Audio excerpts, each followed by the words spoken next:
लोगों को एटलीस्ट एमटीजीके में जो भी कंसेप्ट यूज हो रहे हैं, मतलब पीवाईक्यूज में जो भी क्वेश्चन आया हुआ है 2022 तक, है ना, वो सारे कंसेप्ट को आपको लोगों को पता होना चाहिए कि क्या क्वेश्चन में क्या कंसेप्ट लग रहा है। ठीक है, इससे पहले मतलब क्वेश्चन करवाऊं तो पहले थोड़ा थ्योरी रिवाइज कर लेते हैं, फिर मैं क्वेश्चन करवा दूंगी तुम लोगों को। हाँ रितु बोलो। मैम आपकी कोई शॉर्ट ट्रिक की वीडियो पड़ी हुई है ग्रुप पे कि उससे पॉलीमर से अच्छे से लर्न कर सके? बेटा मेरी तो ऐसा सच कोई नहीं है, लेकिन मैं हाँ तुम लोगों को ढूंढ कर जरूर दे दूंगी अगर मुझे मिलती है तो। हाँ मैम। क्योंकि मेरे को जहां तक याद है ना, मतलब जितना मैंने पिछले 1-2 साल जैसे बच्चों को ये वाला चैप्टर कराया था ना, तो मुझे ऐसा सच कोई ट्रिक लगी नहीं। बट हाँ अगर आप 1-2 बार इसको रिवाइज करोगे ना, वो ना अपने आप माइंड में बैठ जाएगा। ऐसा चैप्टर है पॉलीमर, मैम ऐसे मैंने सच में है ऐसा चैप्टर ये। Chemistry in everyday life polymer ऐसे, सिर्फ 2 बार पढ़ लो इसको एनसीईआरटी से, तुम्हारे माइंड में बैठ ही जाएगा। ये पक्का है, गारंटी है, क्योंकि इतना कुछ नहीं है इन चैप्टर्स में। ठीक है मैम मैंने बना ली थी 1-2 तो। हाँ मिल भी जाएगी अगर तुम गूगल पे सर्च करो, या खुद से बना लिया करो। गूगल पे तो सर्च करने की जरूरत नहीं, बहुत टाइम जाता है। अपने आप से कुछ ना कुछ कुछ भी बना लिया करो, कुछ हाँ भी, मैम। जिससे चाहे उसका कोई मीनिंग हो चाहे नहीं हो। आपा को किसको दिखाना है, हमें तो खुद को समझाना है ना, तो कैसे भी बना लो, खुद को समझ हमें आनी चाहिए, दूसरों को तो समझानी नहीं है हमने। ठीक है ओके मैम। चलो ओके मैम। हाँ चलो हम स्टार्ट करते हैं फिर इलेक्ट्रोकेमिस्ट्री। देखो यहाँ पे क्या है ना, इलेक्ट्रोकेमिस्ट्री का फटाफट से एक देख लेते हैं, क्विक रिवीजन ले लेते हैं जो मैंने क्लास में करवाया था तुम लोगों को। फिर उसके बाद मैंने एक एग्जाम डोज के नाम से तुम्हें एक पीडीएफ दी थी, जिसमें ना सारा मोटा मोटी चीजें थी उसमें, तो मैं वही करवा रही हूँ अभी, है ना।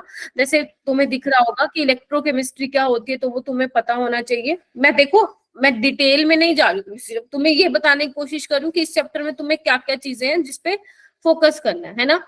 ओके, तो इलेक्ट्रोकेमिस्ट्री आप बोलते हो कि ma'am electrical energy into chemical energy, या vice versa, chemical energy into electrical energy, ये 2 प्रोसेस जो है आप देखते हो इलेक्ट्रोकेमिस्ट्री में, है ना। फिर हमने देखा कि जो इलेक्ट्रोकेमिकल और गैल्वेनिक सेल होते हैं वो क्या करते हैं, केमिकल एनर्जी को इलेक्ट्रिकल एनर्जी में चेंज करते हैं। और जो हमारा इलेक्ट्रोलिटिक सेल होता है, ध्यान से सुन लेना सारी चीजें क्या क्या इंपॉर्टेंट है जो बताती हुई जा रही हूँ, यहीं से ही पेपर में आएगा। ठीक है, इलेक्ट्रोलिटिक सेल में क्या होता है, जल्दी बोलो। इलेक्ट्रोलिटिक सेल में होता है इलेक्ट्रिकल एनर्जी से केमिकल एनर्जी में चेंज होता है। ठीक है, जैसे अगर मैं बात करूं गैल्वेनिक सेल की, तो ये कैसा प्रोसेस होता है, स्पॉन्टेनियस होता है, अपने आप हो रहा होता है।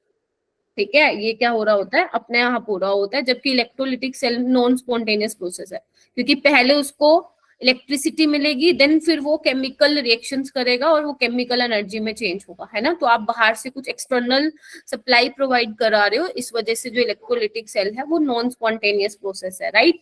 ओके, तो अगर स्पॉन्टेनियस प्रोसेस है तो डेल्टा जी क्या होगा, नेगेटिव होगा, और ये डेल्टा जी पॉजिटिव होगा। आपको पता है स्पॉन्टेनियस के लिए delta G should be negative and E cell greater than 0 होना चाहिए। और जो स्पॉन्टेनिटी वाला है ये तुम्हारे थर्मोडायनेमिक्स में भी है, तो थोड़ा सा ध्यान से देख लेना। मैंने कल तुम्हें इंपॉर्टेंट टॉपिक्स भेज दिए हैं, तो जैसे ही टाइम मिले 2-2.5 घंटे तो लगेंगे आराम से, वो कर लेना आराम से, उससे बाहर नहीं जाएगा जितने मैंने टॉपिक्स दिए। ठीक है, उसके बाद आओ डैनियल सेल पे। डैनियल सेल किसका एग्जांपल है आपका, वही chemical energy into electrical energy में। तो बेसिकली जो हमारी बुक में, जो हमारे सिलेबस में है, वो जिंक और कॉपर की इलेक्ट्रोड का दिया हुआ है ना। जो डैनियल सेल है उसमें हम जिंक और कॉपर की इलेक्ट्रोड यूज करते हैं। मैं मोटा मोटा आप लोगों को बता दे रही हूँ इसमें क्या है। आप इसमें देखते हो कि जिंक का तो ऑक्सीडेशन हो रहा है और कॉपर का रिडक्शन हो रहा है ना। जिंक का ऑक्सीडेशन हो रहा है मतलब इलेक्ट्रॉन क्या हो रहे हैं, निकल रहे हैं, इलेक्ट्रॉन निकल रहे हैं। ठीक है, कहां से कहां निकल रहे हैं, एनोड से कैथोड की तरफ निकल रहे हैं। ठीक है, कॉपर 2+ क्या हो रहा है, वही 2 इलेक्ट्रॉन क्या हो रहा है, एक्सेप्ट करके कॉपर बन रहा है। तो कॉपर की रोड तो मोटी हो रही है, थिकनेस उसकी बढ़ रही है, जबकि जो जिंक की रोड है उसकी थिकनेस क्या हो रही है, कम हो रही है। ठीक है, ओके। तो ये जो चार्जेस एक्यूमुलेट हो रहे हैं, पॉजिटिव और नेगेटिव चार्जेस जो एक्यूमुलेट हो रहे हैं सॉल्यूशन में, उनको मेंटेन करने के लिए हमने क्या यूज किया है बच्चे, सॉल्ट ब्रिज यूज किया। सोल्ट ब्रिज यूज किया है। सोल्ट ब्रिज में हम कैसा इलेक्ट्रोलाइट यूज करते हैं, इनर्ट इलेक्ट्रोलाइट यूज करते हैं, जो बेसिकली सॉल्यूशन के साथ मिक्स ना हो। ठीक है, विदाउट मिक्सिंग ही ये क्या करता है, चार्ज को न्यूट्रलाइज करने का काम करता है। ठीक है। और ध्यान रखना जो इसमें आप पॉजिटिव, जो आप जैसे इसमें KNO3 लिया हुआ है, K पॉजिटिव और NO3 नेगेटिव, ध्यान रखना इनका जो मोबिलिटी है वो ऑलमोस्ट सेम होनी चाहिए। मतलब अगर आप कह रहे हो कि K+ निकल रहा है तो उसके साथ भैया NO3 नेगेटिव भी उसी के साथ जाना चाहिए। ये नहीं कि K+ पहले जा रहा है उसके 2 मिनट बाद NO3 नेगेटिव मूव कर रहा है। तो ये भी एक इंपॉर्टेंट फैक्टर है, ठीक है। और जो मैंने यहाँ पे लिखा हुआ जिंक रिड्यूसिंग एजेंट है, कॉपर ऑक्सीडाइजिंग एजेंट है, वो तो तुम समझ ही गए, है ना। जिंक रिड्यूसिंग एजेंट क्यों है? क्योंकि वो खुद को ऑक्सीडाइज कर रहा है, दूसरों को रिड्यूस कर रहा है। कॉपर दूसरों को ऑक्सीडाइज कर रहा है, खुद को रिड्यूस कर रहा है। फ्लो ऑफ इलेक्ट्रॉन तुम लोगों को पता चल गया है, from anode to cathode. Flow of current तुम लोगों को पता चल गया है। और मेरे साथ 2 घंटे बैठोगे, मैं सच बता रही हूँ आ जाएगी इलेक्ट्रोकेमिस्ट्री, बस 2 घंटे मेरा साथ दे दो आज, ठीक है। ओके, उसके बाद है ट्रिक है याद करने की, मैंने लिखवाई थी। वैसे तुम लोग लोन करके जो भी तुम जैसे करते हो, मैंने अलोन वाली लिखवाई थी ट्रिक, ताकि तुम्हें याद रहे। एनोड लेफ्ट हैंड साइड है, ऑक्सीडेशन हो रहा है उस पे, और नेगेटिव वो इलेक्ट्रोड है, ठीक है। हाफ सेल्स को हम इलेक्ट्रोड्स भी बोलते हैं, ठीक है। उसके बाद सोल्ट ब्रिज का फंक्शन, ये क्वेश्चन बहुत इंपॉर्टेंट है। डायरेक्ट आता है कि which of the following statement regarding which of the following statements are true regarding salt bridge. Direct question आता है तुम लोगों का स्टेटमेंट बनकर। 4 स्टेटमेंट दे रखी होंगी, तो जो मैंने इसमें लिखवाई हुई है उससे बाहर नहीं जाएगा, आई प्रोमिस। तो एक बार ये कर लो, ठीक है। Allow the movement of ion without solution, ये मैंने आप लोगों को बता दिया। टू मेंटेन इलेक्ट्रिकल न्यूट्रलिटी, ये भी तुम लोगों को पता है, सर्किट कंप्लीट करता है, ठीक है। ओके, उसके बाद है इनोर्ट इलेक्ट्रोलाइट यूज करते हैं। कुछ इलेक्ट्रोलाइट से सिर्फ यही ध्यान रखना है तुम्हें, KCl, KNO3, अमोनियम नाइट्रेट और सिल्वर नाइट्रेट, जनरली ये यूज करते हैं, ठीक है। जनरली हम KCl को यूज नहीं करते हैं, ठीक है। वैसे ये नीट में अभी तक क्वेश्चन नहीं पूछा गया है, लेकिन इन फ्यूचर पूछा भी जा सकता है कि KCl को हम यूज क्यों नहीं करवाते हैं। वो इसलिए नहीं कराते, अगर सपोज आप सिल्वर और लेड की इलेक्ट्रोड ले रहे हो, ध्यान से सुनना, ये तो अभी कॉपर और जिंक की है, यहाँ तो ले सकते हो मजे से। बट अगर तुम सिल्वर और लेड की इलेक्ट्रोड ले रहे हो तो वहां पे जो KCl है वो रिएक्ट कर जाएगा और प्रेसिपिटेट बना लेगा लेड क्लोराइड के, सिल्वर क्लोराइड के, समझ रहे हो। इसलिए उस केस में हम KCl की electrode KCl as a electrolyte नहीं यूज करते हैं, ठीक है। मैंने अभी बोला आयनिक मोबिलिटी जो होती है आयनिक की, एक मिनट रुको, हाँ, silver is halogen loving, very good. तो आयनिक मोबिलिटी जो होनी चाहिए आयंस की शुड बी सेम। और ये सिर्फ तुम याद रख लो, मैं यहाँ पे आपको समझाऊंगी नहीं, ये थोड़ा सा ज्यादा वो हो जाएगा कॉम्प्लिकेटेड तुम लोगों के लिए। To prevent liquid liquid junction potential, ठीक है, ठीक है, ये सिर्फ ध्यान रख लो। To prevent liquid liquid junction potential, अगर ये जानना है कि क्या चीज है तो डिटेल में मैंने अपनी वीडियो में बताया हुआ, वहां पे देख सकते हो। नहीं जानने की वैसे जरूरत नहीं है, ऐसे ये ध्यान रख लो, ठीक है। चलो, उसके बाद बच्चे हम देखते हैं इलेक्ट्रोड पोटेंशियल, ये तो तुम लोगों को पता होना चाहिए। हाँ हाँ, जल्दी बोलो। मैम जब हम डैनियल से लेते हैं तो हम इसमें मतलब AC सोर्स की यूज करते हैं वोल्टेज के लिए, DC क्यों नहीं यूज करते हैं? फिजिक्स वाले टीचर से पूछना आपको, नहीं मैम, मुझे मतलब प्रीवियस ईयर क्वेश्चंस में आ रखा है ये वाला क्वेश्चन। केमिस्ट्री में? हाँ, मेरे को भेजना आपको, ओके मैम। ठीक है। चलो, इलेक्ट्रोड पोटेंशियल, इलेक्ट्रोड पोटेंशियल, हाँ। तो इलेक्ट्रोड पोटेंशियल के लिए जो ये है, आप लोगों को इसका फॉर्मूला पता होना चाहिए, ठीक है। हाँ, फिजिक्स यूज होती है उसमें, कई बार ऐसा क्वेश्चन डाल देते हैं केमिस्ट्री में जहाँ पे फिजिक्स यूज हो रही होती है, तो वो रेयर केस में कभी पूछ लिया गया हो, दोबारा इन फ्यूचर नहीं पूछा जाएगा वो ऐसा क्वेश्चन, ठीक है। ओके, तो ये वाला तुम लोगों को पता होना चाहिए कि E0 सेल क्या होता है, E0 cathode minus E0 anode होता है। यहाँ पे बहुत सारे बच्चे ऐसे, अक्कू तुम तो मेरी क्लास में शायद कभी आई ही नहीं, मैंने देखा नहीं तुम्हें कभी। चलो, अच्छा, मेरी बात ध्यान से सुनना। E0 cathode minus E0 anode आप तब लोगे जब आप इसका रिडक्शन पोटेंशियल ले रहे होते हो। याद आ रही है ये वाली चीजें? जब आप इसका रिडक्शन पोटेंशियल ले रहे होते हो तब आप E0 कैथोड में से E0 एनोड को माइनस करोगे, ठीक है। अच्छा, कोई बात नहीं, क्वेश्चन करेंगे, पहले देख लो, ठीक है। जितना ज्यादा रिडक्शन पोटेंशियल होगा, मतलब अगर मान लो मेरा रिडक्शन पोटेंशियल ज्यादा है तो मैं टेंडेंसी रखूंगी खुद को रिड्यूस करने की, मेरा रिडक्शन होता है। अगर मेरा रिडक्शन पोटेंशियल कम है तो मैं अपनी टेंडेंसी रखूंगी खुद को ऑक्सीडाइज करने की, ठीक है। ओके, उसके बाद ये वाले पॉइंट भी ध्यान रखना, जिसका रिडक्शन पोटेंशियल कम होता है वो H2 गैस को लिबरेट करता है। फिर बोल रही हूं, जिनका रिडक्शन पोटेंशियल कम होता है, जैसे आपके एल्कली मेटल्स हैं, वो क्या करते हैं, एसिड के साथ रिएक्ट करके H2 गैस लिबरेट करते हैं। आपको पता है कॉपर नहीं करता है ना, क्यों नहीं करता है? कॉपर का जो इलेक्ट्रोड पोटेंशियल है वो कितना होता है, कितना होता है, 0.34। ठीक है, ये तुम्हारा उसका डीएनएफ ब्लॉक का भी क्वेश्चन है, ये कोऑर्डिनेशन में भी शायद तुम पढ़ते हो उसको, तो ये वाली चीज थोड़ा सा ध्यान रखना। ठीक है, उसके बाद ये देखो, oxidation and reduction potential have same magnitude but different in sign. अगर तुम रिडक्शन पोटेंशियल ले रहे हो तो ठीक है, बट अगर तुम रिएक्शन ऑक्सीडेशन वाली लिख रहे हो तो उसको साइन को चेंज करना पड़ेगा तुम लोगों को। तो ये वाली बात भी तुम लोगों को पता होनी चाहिए हर क्वेश्चन। ये कुछ ऐसे पॉइंट हैं जो तुम्हें पता ही होना चाहिए, इसके बिना तुम क्वेश्चन सोल्व ही नहीं कर सकते हो। ये राधिका। मैम मेरे को वो वाला पॉइंट समझ में नहीं आया जिसमें आपने बताया था KCl को हम जिंक और उसके केस में तो ले लेते हैं, बट अदर केस सिल्वर और लेड वाले में नहीं लेते। तुम अभी वहीं पे ही अटकी हुई हो। यस। इधर देखो, अगर तुम मान लो सिल्वर और लेड की इलेक्ट्रोड ले लेती हो, ठीक है, तो सॉल्यूशन में क्या होंगे, सिल्वर के आयंस होंगे और लेड के आयंस भी होंगे। तो KCl अगर आप यूज करते हो तो वो उनके साथ रिएक्ट कर जाएगा। क्यों? क्योंकि सिल्वर KCl के साथ रिएक्ट करके AgCl के प्रेसिपिटेट बना लेगा। जब प्रेसिपिटेट ही बना लेगा तो भैया सॉल्यूशन में आयंस कैसे घूमेंगे?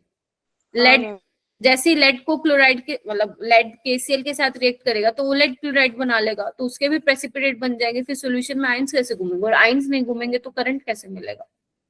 ओके। ठीक है, चलो। इस स्लाइड में किसी को प्रॉब्लम है? इलेक्ट्रोड पोटेंशियल वाली जितने भी है, मैंने 4 ये स्टार बना के पॉइंट्स लिखे हुए हैं। मैम उसके बाद ये वाला देखो, ये तुम लोगों को पता होना चाहिए। पता है? हाँ प्रणव बोलो। मैम वो रिडक्शन वो जो है ना, लोअर रिडक्शन पोटेंशियल होगा तो हाइड्रोजन लिबरेट होगा। मैम वो कैसे होगा, एक बार फिर से बता दीजिए। ये देखो, जैसे मान लो तुम्हारे पास लिथियम है ना, यस तुम्हारे पास लिथियम है। लिथियम आपको पता है एल्कली मेटल है, तो क्या करता है, इलेक्ट्रॉन लूज करेगा, है ना। Yes, ma'am. इसका जो रिडक्शन पोटेंशियल होता है वो नेगेटिव में होता है। मुझे वैल्यू तो याद नहीं है एग्जैक्ट, ना तुम्हें याद रखनी, बट नेगेटिव में होता है। और अगर अगर हाइड्रोजन गैस रिलीज हो रही है तो कैसे हो रही होगी कि जो H+ है वो इलेक्ट्रॉन एक्सेप्ट करके H2 गैस लिबरेट करेगी। तो जो ये इलेक्ट्रॉन निकाल रहा है वही एसिड का जो H+ है वो इलेक्ट्रॉन एक्सेप्ट करके क्या कर रहा है, H2 गैस लिबरेट कर रहा है। लेकिन अगर मान लो यही केस में कॉपर के केस में लेती, कॉपर में क्या होता है प्रणव, कॉपर में होता है 0.304 volt, right. Yes ma'am. Copper क्या करेगा, खुद को तो रिडक्शन करेगा खुद का। तो अगर ये खुद का रिडक्शन करेगा तो अगर आप किसी एसिड के साथ इसको रिएक्ट भी करवा रहे हो तो बेचारा ये तो इसने गेन ही कर रखा है, तो इसको क्या देगा? तो अगर नहीं देगा तो H2 गैस लिबरेट यहाँ पे नहीं होगी। तो बस ये ध्यान रखना, जिसका रिडक्शन पोटेंशियल आपको 2 देंगे, है ना, तो आपको कंपेयर करना है कि किसका रिडक्शन पोटेंशियल कम है। जिसका कम है वो H2 गैस लिबरेट करेगा। मैम कल मैंने क्वेश्चन पेपर किया था ना सॉल्व, उसमें यही क्वेश्चन था कि ना ये अगर रिडक्शन पोटेंशियल कम होगा ना तो फिर वो H2 गैस लिबरेट करेगा या नहीं करेगा? करेगा। Yes ma'am. ठीक है, अभी आ गया वो क्वेश्चन समझ। चलो यस मैम। ओके, ये वाली स्लाइड में देखो बच्चे क्या लिखा हुआ है, ई सेल और E naught cell is an intensive property.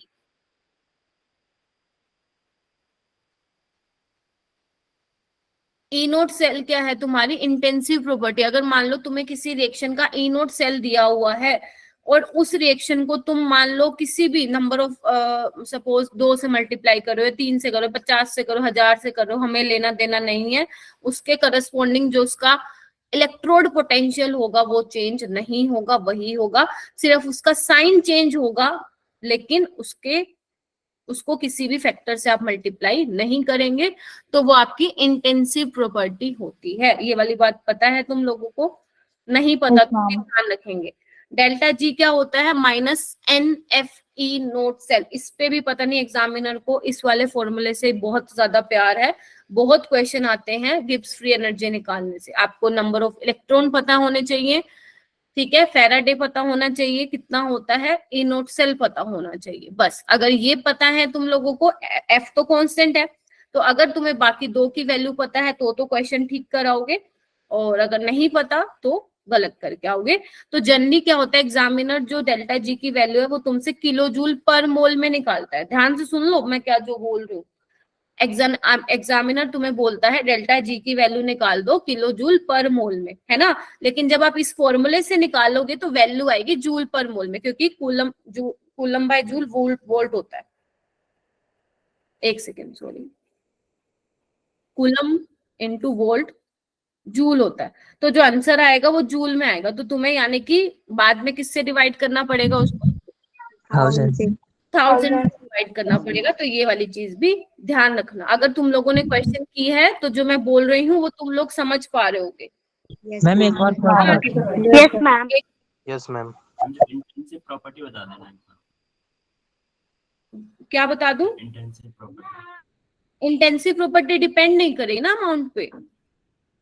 Intensive property depend नहीं करेगी तुम्हारी अमाउंट पे। अगर आप चेंज कर रहे हो तो जैसे मास है, वॉल्यूम है, ये तो डिपेंड कर रहा है ना। मास और वॉल्यूम डिपेंड करता है। तो ये ऐसी प्रॉपर्टी एक्सटेंसिव प्रॉपर्टी है। इंटेंसिव डिपेंड नहीं करते। इंटेंसिव का कोई एग्जांपल बताओगे मुझे? ई नोट सेल तो हो गई, उसके अलावा डेंसिटी और मोलर कंडक्टेंस। अच्छा, और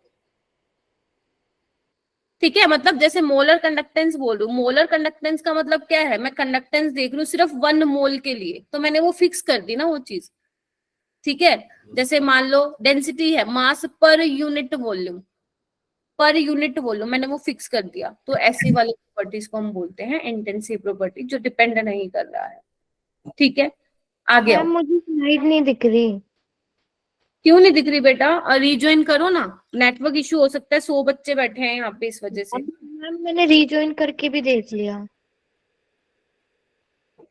मैम। क्या दिखाई दे रहा है? मैम सिर्फ अवंती लिख के आ रहा है। अच्छा, अवंती तो वैसे यहाँ कहीं लिखा ही नहीं हुआ। ये क्या हो रहा है? एक बार फिर वो करो ना, रिफ्रेश करो ना या रिज्वाइन करो, आएगी स्लाइड। तुम लोगों को दिख रहा है क्या बाकी लोगों को स्क्रीन? एक्सटेंसिव एक्सटेंसिव बता दीजिए फिर से। किसने बोला? साक्षी। मैंने। देखो एग्जाम्पल लेती हूँ मैं तुम लोगों के आगे, रुको पेज ले लेती हूँ। फिर ये थ्योरी हो पाएगी 2 घंटे में, क्वेश्चन फिर तुम खुद करना, ठीक है।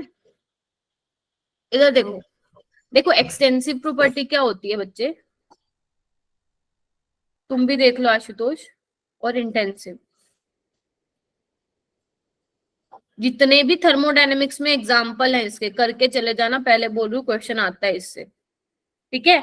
एक्सटेंसिव प्रॉपर्टी वो होती है जो डिपेंड करती है अमाउंट पे, और ये does not depend on amount.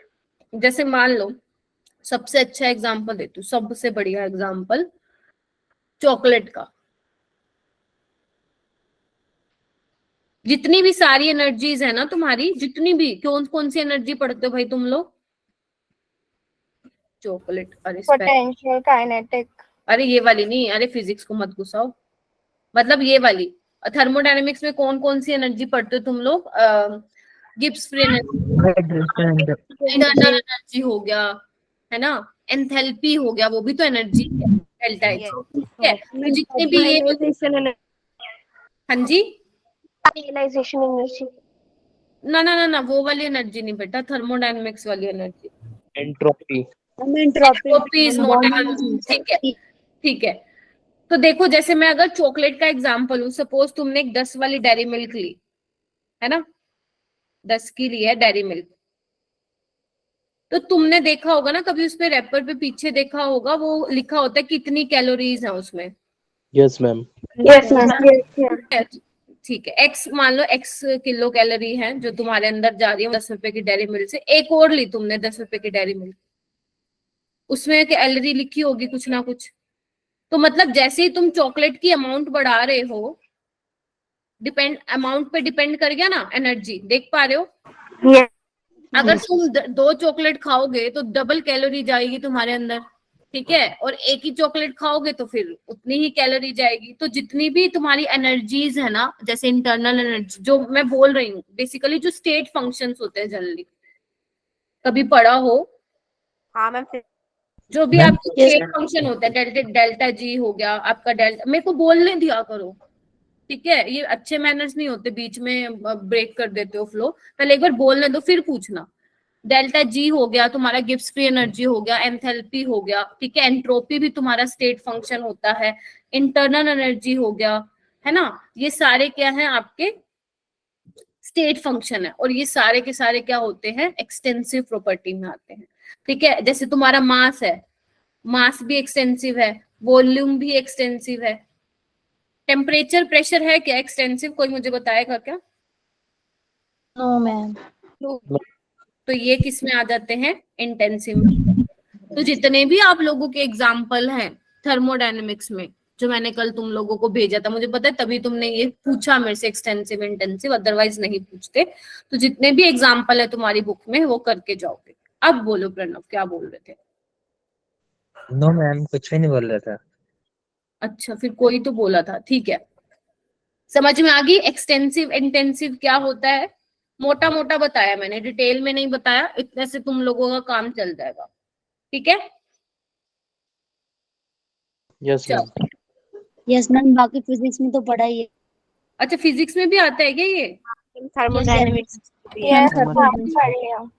अच्छा, फिर तो तुम्हें आता ही होगा भाई, ठीक है। चलो, उसके बाद है in order to be reaction spontaneous, ये मैंने आपको ऑलरेडी बता दिया। अगर रिएक्शन स्पॉन्टेनियस है तो डेल्टा जी नेगेटिव होना चाहिए, और ई सेल क्या होना चाहिए तुम लोगों का, पॉजिटिव होना चाहिए, ठीक है। ओके, सेल रिप्रेजेंटेशन का भी तुम लोगों को पता होना चाहिए, क्योंकि पता चले एग्जामिनर ने क्वेश्चन ऐसे दे दिया जिसमें आपको सेल रिप्रेजेंटेशन करके दे रखी है, लेकिन तुम्हें फिर रिएक्शन खुद बनानी पड़ेगी, है ना, एनोड पे खुद लिखनी पड़ेगी, कैथोड पे खुद लिखनी पड़ेगी, फिर उसका टोटल रिएक्शन लिखना पड़ेगा।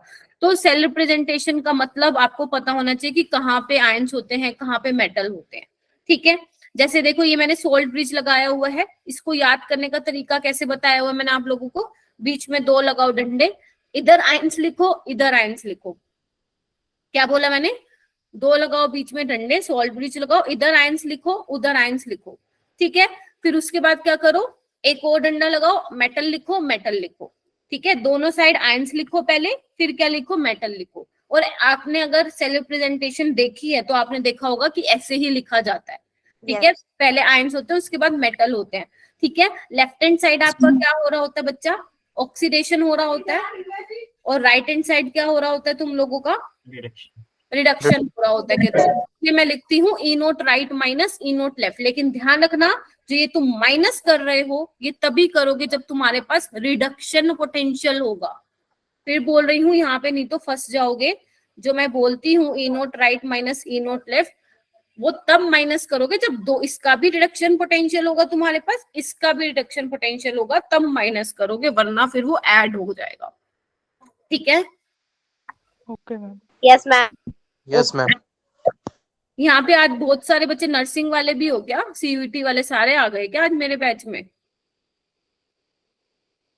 चलो ठीक है, जैसे इसमें मैंने आपको दिखाया हुआ जिंक और कॉपर की, कर लोगे ना इसकी सेल रिप्रेजेंटेशन?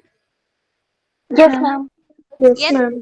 नर्न्स इक्वेशन को देखो ध्यान से, नर्न्स इक्वेशन को देखो, क्या बोलता है नर्न्स इक्वेशन, एट 25 डिग्री सेल्सियस पे, जनरली आपको पेपर में टेम्परेचर 25 डिग्री सेल्सियस के लिए पूछा जाता है, तो आपको डायरेक्ट यही वाली इक्वेशन याद रखनी है कि E cell is equal to E naught cell minus 0.06 या 0.059 भी लिख सकते हो, वैसे 0.06 ले लो तुम्हारे लिए अच्छा रहेगा, बाय एन फैक्टर लोग प्रोडक्ट बाय रिएक्टेड। अगर बीच में तुम माइनस का साइन लगा रहे हो तो ऊपर प्रोडक्ट की कंसेंट्रेशन आएगी और नीचे रिएक्टेंट की कंसेंट्रेशन आएगी, क्लियर है? ठीक है। इक्विलिब्रियम की कंडीशन क्या होती है, जल्दी बताओ, इक्विलिब्रियम की कंडीशन क्या होगी, तुम्हारा ई सेल तो जीरो हो जाएगा, और अगर ई सेल जीरो हो जाएगा तो क्या होगा, ई नोट सेल उधर की साइड आ जाएगा, तो E naught cell is equal to minus 0.1 second लिखो, यहाँ पे पॉजिटिव आएगा ना? हाँ गलत लिखा हुआ मैंने, गलत लिखा हुआ है, तुम ठीक बोलो, ठीक है। ई नोट सेल क्या आ जाएगा, 0.0591 बाय एन log के सी। ये बहुत इंपॉर्टेंट है, यहाँ से अगर देखो इलेक्ट्रो से 2 क्वेश्चन आते हैं, तो एक अगर यहाँ से आया ना क्वेश्चन नॉन स्टेट इक्विलिब्रियम से, तो दूसरा कहाँ से आएगा, जो तुम्हारा मोलर कंडक्टेंस वाला टॉपिक है ना, जिसमें कोलार्स लॉ आप पढ़ रहे हो, है ना, कंडक्टेंस, रेजिस्टेंस, सेल कांस्टेंट, वहां से आएगा। तो यही 2 क्वेश्चन बनते हैं इस पूरे चैप्टर में से, बस। ठीक है, तो हमारा मेन फोकस क्या रहना चाहिए, इस पे ही रहना चाहिए। ठीक है, उसके बाद ये सिर्फ ध्यान रख लो, इस पे क्वेश्चन इतना नहीं पूछते, क्योंकि ना इसमें कैलकुलेशन बहुत डिफिकल्ट हो जाती है अगर हमें ये फॉर्मूले पे बेस्ड कोई क्वेश्चन मिल जाता है। जेई में तो आता है, लेकिन नीट में इसलिए नहीं पूछते हैं कि कैलकुलेशन बहुत ज्यादा डिफिकल्ट हो जाती है, तो बच्चे के पास इतना टाइम तो होता नहीं, हमें तो जल्दी करना पड़ता है। ठीक है, तो सिर्फ ये ध्यान रख लो कि डेल्टा जी क्या होता है, माइनस RT ln KC होता है। KC तुम ऑलरेडी पता है, R यूनिवर्सल गैस कांस्टेंट है, टेम्परेचर शुड बी। ठीक है जी, यस मैम। उसके बाद एक कंसंट्रेशन सेल होता है, मुझे नहीं पता आप लोगों ने पढ़ा या नहीं पढ़ा, बट कंसंट्रेशन सेल मैंने पढ़ाया, मतलब तुम लोगों को पढ़ाया था। तो ये सिर्फ नीट एस्पिरेंट्स और जेई के लिए, अब तुम क्योंकि नीट और जेई दोनों ही मतलब बच्चे हो नीट के, तो आप लोगों को ये करना है। तो देखो कंसंट्रेशन सेल में ना 2 होते हैं आपके, इलेक्ट्रोड कंसंट्रेशन सेल और एक होता है इलेक्ट्रोलिटिक कंसंट्रेशन सेल। ठीक है, तो इलेक्ट्रोड कंसंट्रेशन सेल में देखना एक बार तुम लोगों को क्या दिख रहा है, जो आपके इलेक्ट्रोड्स है उनके प्रेशर में चेंज है, आप लोग देख पा रहे हो।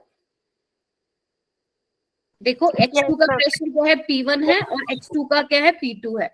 तो इसके करस्पॉन्डिंग मैंने तो यहाँ पे डायरेक्ट लिख दिया है, मतलब जब मैंने क्लास में कराया था तो पूरा डिराइव करके दिखाया था, बट इसमें मैंने डायरेक्ट लिख दिया। जब आप इसके लिए नर्न्स इक्वेशन लिखोगे ना बच्चे, तो E नोट सेल तो 0 हो जाएगा, क्यों, वैसे ही H2 के लिए आपको पता है 0 होता है, अब दोनों साइड सेम है सॉल्यूशन, है ना, तो उसके लिए क्या होगा, E नोट सेल 0 होगा। ध्यान रखना कंसंट्रेशन सेल के लिए E नोट इज ऑलवेज 0। कई बार एग्जामिनर फंसा देता है जान करके, इतनी बड़ी स्टेटमेंट लिख के दे देता है और आंसर क्या आता है उसका 0। क्यों, क्योंकि उसने क्या पूछ लिया होता है वहां पे, E नोट सेल पूछ लिया होता है तुम लोगों से। तो ध्यान रखना कंसंट्रेशन सेल में सिर्फ या कंसंट्रेशन में डिफरेंस हो रहा है, सॉल्यूशन सेम ही है। तो अगर सॉल्यूशन सेम है तो उसका E नोट सेल क्या हो जाएगा, 0 हो जाएगा। तो अगर मैं ऊपर वाले का निकाल लूं E सेल, तो क्या होगा, 0 minus 0.059 by n log P2 by P1। ये कैसे आया, इसको डिराइव करके आया। पहले आप एनोड की रिएक्शन लिखो, फिर कैथोड की लिखो, या कैथोड एनोड की लिखो, उसके बाद पूरा जब आप सेल रिएक्शन लिखोगे तो आपका ये आएगा। स्पॉन्टेनिटी के लिए क्या करोगे बच्चे, फॉर स्पॉन्टेनिटी के लिए E cell should be greater than 0। और अगर आपको पता है E सेल मुझे बड़ा चाहिए, E सेल ग्रेटर देन 0 चाहिए, तो उसके लिए क्या होगा, P1 को बड़ा होना पड़ेगा P2 से। क्या ये बात समझ में आई? Yes ma'am. क्योंकि का साइन है, जब आप इसको पुट मतलब क्या बोलते हैं उसको उल्टा करोगे तब वो प्लस का साइन आएगा, तो जाके P1 ग्रेटर देन P2 होगा। और P1 अगर ग्रेटर देन P2 होगा तो क्या होगा आपका प्रोसेस स्पॉन्टेनियस होगा एंड E सेल। हाँ, अगर मैं बात करूं इसकी, अगर कंसंट्रेशन में चेंज है उसके लिए भी सेम रहेगा। ई सेल, अच्छा 2 बच्चों ने हैंड रेज किया हुआ, एक मिनट ये बता दूं, E cell is equal to 0.0591 by n log C2 by C1। ठीक है, इसके लिए भी स्पॉन्टेनियस के लिए क्या चाहिए होगा, ये वाला क्वेश्चन आया हुआ है तुम्हारा, अभी एक क्वेश्चन तुम्हें मिलेगा भी, मैं कराऊंगी ऐसा क्वेश्चन।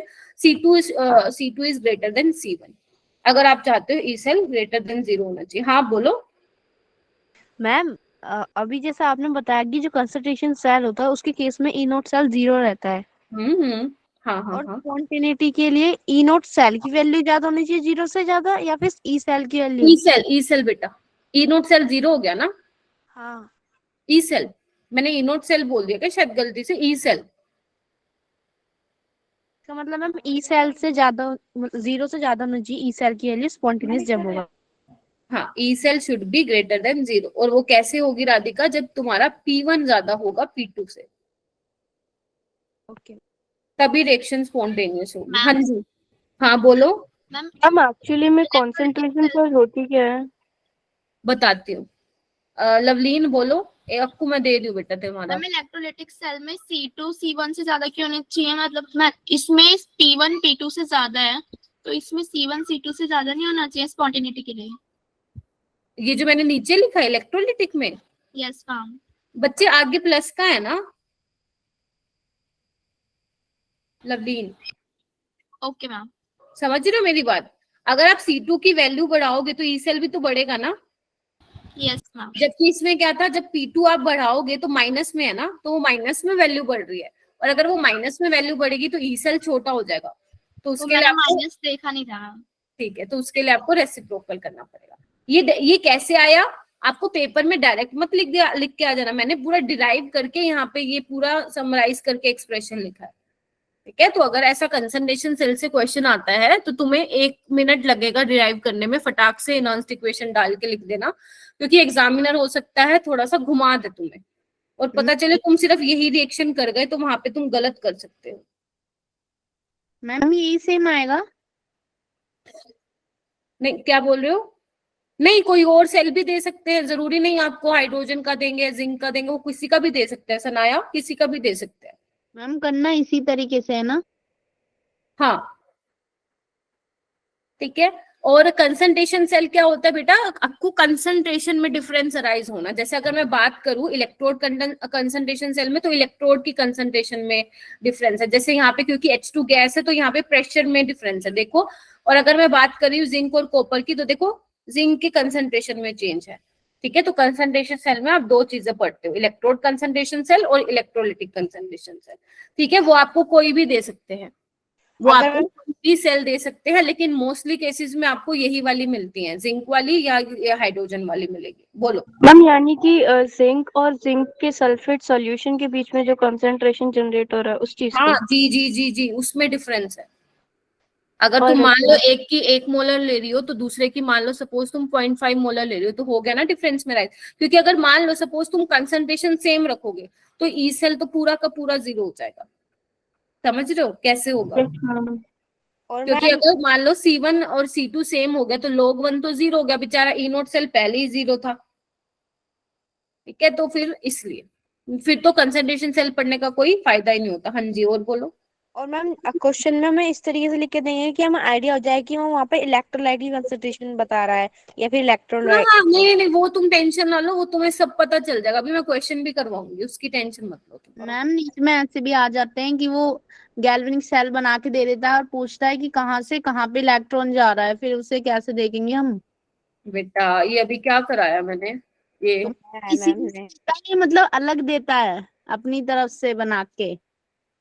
कोई बात नहीं, तुम्हें कंसेप्ट तो पता है ना। अगर मान लो उसने कोई भी, चलो तुम कह रहे हो जिंक ना दे के वो कुछ और दे दे, तो तुम्हें पता है ना जो लेफ्ट हैंड साइड होता है वहां ऑक्सीडेशन होता है, और जो राइट हैंड साइड होता है वहां रिडक्शन होता है। तो बेशक वो कुछ भी दे दें आपको, अगर आपको कंसेप्ट पता है तो साक्षी आप कर लोगी।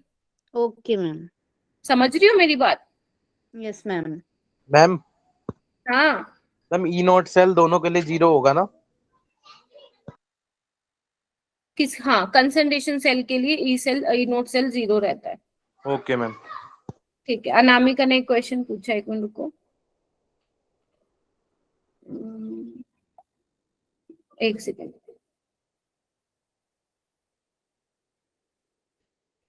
दिख नहीं रहा मेरे को उसका। मैम एक क्वेश्चन देखा था पीएच का, इलेक्ट्रोड पोटेंशियल पे क्या इफेक्ट होता है? बिल्कुल होता है, ये वाला आप देखते हो ना फॉर्मूला, ये इससे निकालते हो, ठीक है। देख पा रहे हो अनामिका? फॉर्मूले से आप पता लगाओगे कि इलेक्ट्रोड पोटेंशियल का पीएच पे क्या इफेक्ट होता है, ठीक है। मैम कंसंट्रेशन सेल का क्वेश्चंस कैसे आएंगे? बेटा अभी तो मैं थ्योरी करवा रही हूँ, क्वेश्चन जब करवाऊंगी तो जरूर तुम्हें देखने को मिलेगा। वो ओके सिर्फ मैम। तुम्हें इक्वेशन लिख के देगा, मतलब आपको सेल रिप्रेजेंटेशन आप लोगों को लिख के देगा, ठीक है।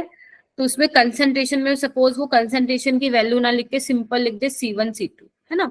और आपसे वो क्वेश्चन पूछेगा कि अगर आप चाहते हो कि आपकी रिएक्शन स्पॉन्टेनियस हो, तो इसमें से बताओ कि कौन सा रिलेशन करेक्ट होगा। तो वो आपको पूरा लिखना पड़ेगा, एनोड पे रिएक्शन, कैथोड पे रिएक्शन, है ना। जब तक नॉन इक्वेशन नहीं लिखोगे तब तक नहीं पता चलेगा ना कि C2 बड़ा होना चाहिए, C1 बड़ा होना चाहिए, समझ तो रहे मैम हो? रिडक्शन होगा वो बड़ा होना चाहिए, हाँ, जिसका रिडक्शन होगा वो बड़ा होना चाहिए। नहीं नहीं, वो तो नॉन इक्वेशन से पता लगाओगे ना बेटा, तुम नॉन इक्वेशन से पता लगाओगे ना कि किसका कंसंट्रेशन बढ़ाने पे तुम्हारा ई सेल तुम्हें पॉजिटिव मिल रहा है, तुमने क्वेश्चंस नहीं किए क्या प्रणव? मैंने तुम लोगों को पता 4 बार रिवाइज करवाया इलेक्ट्रोकेमिस्ट्री, याद करो वो दिन। एमटीजी के सारे क्वेश्चंस कराए हैं, इवन 2 बार करवाए, एक बार तुम्हारा बैच, एक बार तुम्हारे बैच में करवाया, एक बार 6 घंटे वाले बैच में कराया। उसके बाद मैंने अलग से तुम्हें 60 क्वेश्चंस कराए थे, याद करो, जब तुम्हारे पेपर थे। यस और वहां पे मैंने ये क्वेश्चंस कितनी बार बताए थे कि ये क्वेश्चन आते हैं, ये क्वेश्चन आते हैं, बट तुम लोग फिर भूले खड़े हो ये वाली सारी चीजें, मेरे से दोबारा दोबारा पूछ रहे हो। इट मीन्स तुम रिवाइज ही नहीं करते हो चीजों को। बेटा क्या करूं मैं अपनी तरफ से कितना कराऊं? एफर्ट तो तुम लोगों को मारना पड़ेगा। चलो ये वाला देखो, कोई बात नहीं, क्वेश्चंस देख लेते हैं अभी कैसे आएंगे। कंडक्टेंस का फॉर्मूला पता होना चाहिए। देखो G is equal to 1/R है ना, G is your conductance, R is your resistance. ठीक है, दोनों का अगर रेजिस्टेंस रुकावट होती है तो कंडक्टेंस क्या होता है? ईज ऑफ फ्लो होता है। ठीक है, यूनिट याद रखोगे, यूनिट का बहुत भैया इंपॉर्टेंस है यहाँ पे। अगर तुमने ऐसे वाले क्वेश्चन में यूनिट का चक्कर कर दिया ना, यूनिट का हेर फेर कर दिया, 4 नंबर गए पानी में। मैं साफ बोल रही हूँ मुंह पे। जो ये तुम्हारे मोलर कंडक्टिविटी वाले क्वेश्चन आते हैं ना, जिसमें तुम कापा बाय सी लगाते हो, कापा बाय मोलैरिटी देखते हो, कापा बाय नॉर्मेलिटी देखते हो, वहां पे आप लोगों को यूनिट कन्वर्जन आना चाहिए। ठीक है, जिस यूनिट में आपसे पूछा हुआ है उसी यूनिट में तुम लोगों को आंसर रिपोर्ट करना है। पता चले अपना मर्जी का कर दिया और कहे और बड़े हमारा तो बहुत अच्छा हो गया, पता चले यूनिट में एक पंगा कर दिया। और ऑप्शन भी कैसे होंगे सुनो, 143, 14.3, 0.143, और क्या हो सकता है इसमें, 1.43। अब बताओ, फंस गए ना? तो यूनिट जब तक सही नहीं होगी, आंसर मोलर कंडक्टिविटी के क्वेश्चन को, मतलब आंसर जो मोलर कंडक्टिविटी के क्वेश्चन है वो सोल्व नहीं कर पाओगे। 2 चैप्टर बहुत इंपॉर्टेंट है। कई बार इलेक्ट्रोकेमिस्ट्री से बेटर 3 क्वेश्चन भी दे रहा है एनटीए। 2 क्वेश्चन तो मान के चलो, 200% 2 क्वेश्चन तो आएंगे 8 नंबर के, तीसरा भी आ सकता है। और हमारे लिए 8 नंबर तो बहुत मैटर करते हैं। हाँ साक्षी? मैम ये जो यूनिट है सीमेन बाय सेंटीमीटर होगा या पर सीमेन सेंटीमीटर होगा? कहाँ पे? मैम ये यहाँ पे लिखा है ना, कंडक्टिविटी की यूनिट। कापा की यूनिट होती है साइमन सेंटीमीटर इनवर्स। मीटर में बोल रखी है तो साइमन मीटर इनवर्स। ओम में बोल रखी है तो ohm inverse centimetre inverse, ohm inverse metre inverse. Okay ma'am. ठीक है, ओके। कंडक्टिविटी कैसे ध्यान रखोगे? सिर्फ ये वाला फॉर्मूला ध्यान रखो, बाकी तुम्हारा कुछ और ध्यान रखने की जरूरत नहीं। Kappa is equal to G into G star, kappa is equal to G into G star. Ma'am ये जी स्टार क्या है? जी स्टार तुम्हारा सेल कांस्टेंट है, सेल कांस्टेंट है, L by cell constant change नहीं होता। अगर मान लो प्रणव आके रिएक्शन करके जा रहा है, उसके बाद राधिका आके रिएक्शन करके जा रही है, तो 2 इलेक्ट्रोड के बीच का जो उसका लेंथ और एरिया है वो चेंज नहीं होगा। तो L by A cell constant जो रहेगा वो सेम ही रहेगा। समझ आ गई तुम लोगों को? किसी भी गिवन सेल के लिए L बाय A कांस्टेंट होता है। ये अभी तो तुम्हें लग रहा होगा मैम ऐसे बोल रही है, लेकिन क्वेश्चन में आता है ये। ठीक है, तो जितनी भी मैं बातें आपको बोल रही हूँ वो सारी अभी आपको लोगों को क्वेश्चन में दिखाऊंगी। तो kappa is equal to G into G star हो गया। मोलर कंडक्टेंस का फॉर्मूला क्या होता है? मोलर कंडक्टिविटी का बोल दो, कापा बाय सी। कापा, और मान लो तुम लोगों को कापा निकालना, तो कापा तुम निकाल सकते हो जी इंटू जी स्टार करके। मोलैरिटी किसमें होती है? जल्दी बोलो, जल्दी बोलो। Mole per litre. Molarity should be in mole per litre. But जो मोलर कंडक्टिविटी का आपका जो आंसर रिपोर्ट करोगे वो होना चाहिए भैया साइमन सेंटीमीटर स्क्वायर पर मोल, यानी कि आपको लीटर को किसमें चेंज करना पड़ेगा? सेंटीमीटर में चेंज करना पड़ेगा। वो कैसे करोगे? इन कन्वर्जन के थ्रू करोगे कि 1 litre is equal to 1000 millilitre, 1 millilitre is equal to 1 centimetre cube. अब तक तो आप लोगों को याद हो गए होंगे 1 litre is equal to 1 decimetre cube and 1 litre is equal to 10⁻³ metre cube. अगर मैं पूछूं आप लोगों से कंडक्टेंस का डाइल्यूशन पे क्या फर्क पड़ता है? मैम मैं बताऊं? कोई भी बता दो। डिक्रीज होता है। अक्कू तुम बताओगी क्या? हैंड रेस किया है अक्कू? मैम जो आपने मोलर कंडक्टिविटी का फॉर्मूला लिखा है मैम, कापा इंटू 1000 नहीं आना चाहिए, सिंस हम मोलारिटी बोल रहे हैं, मोलारिटी तो लीटर्स में होती है।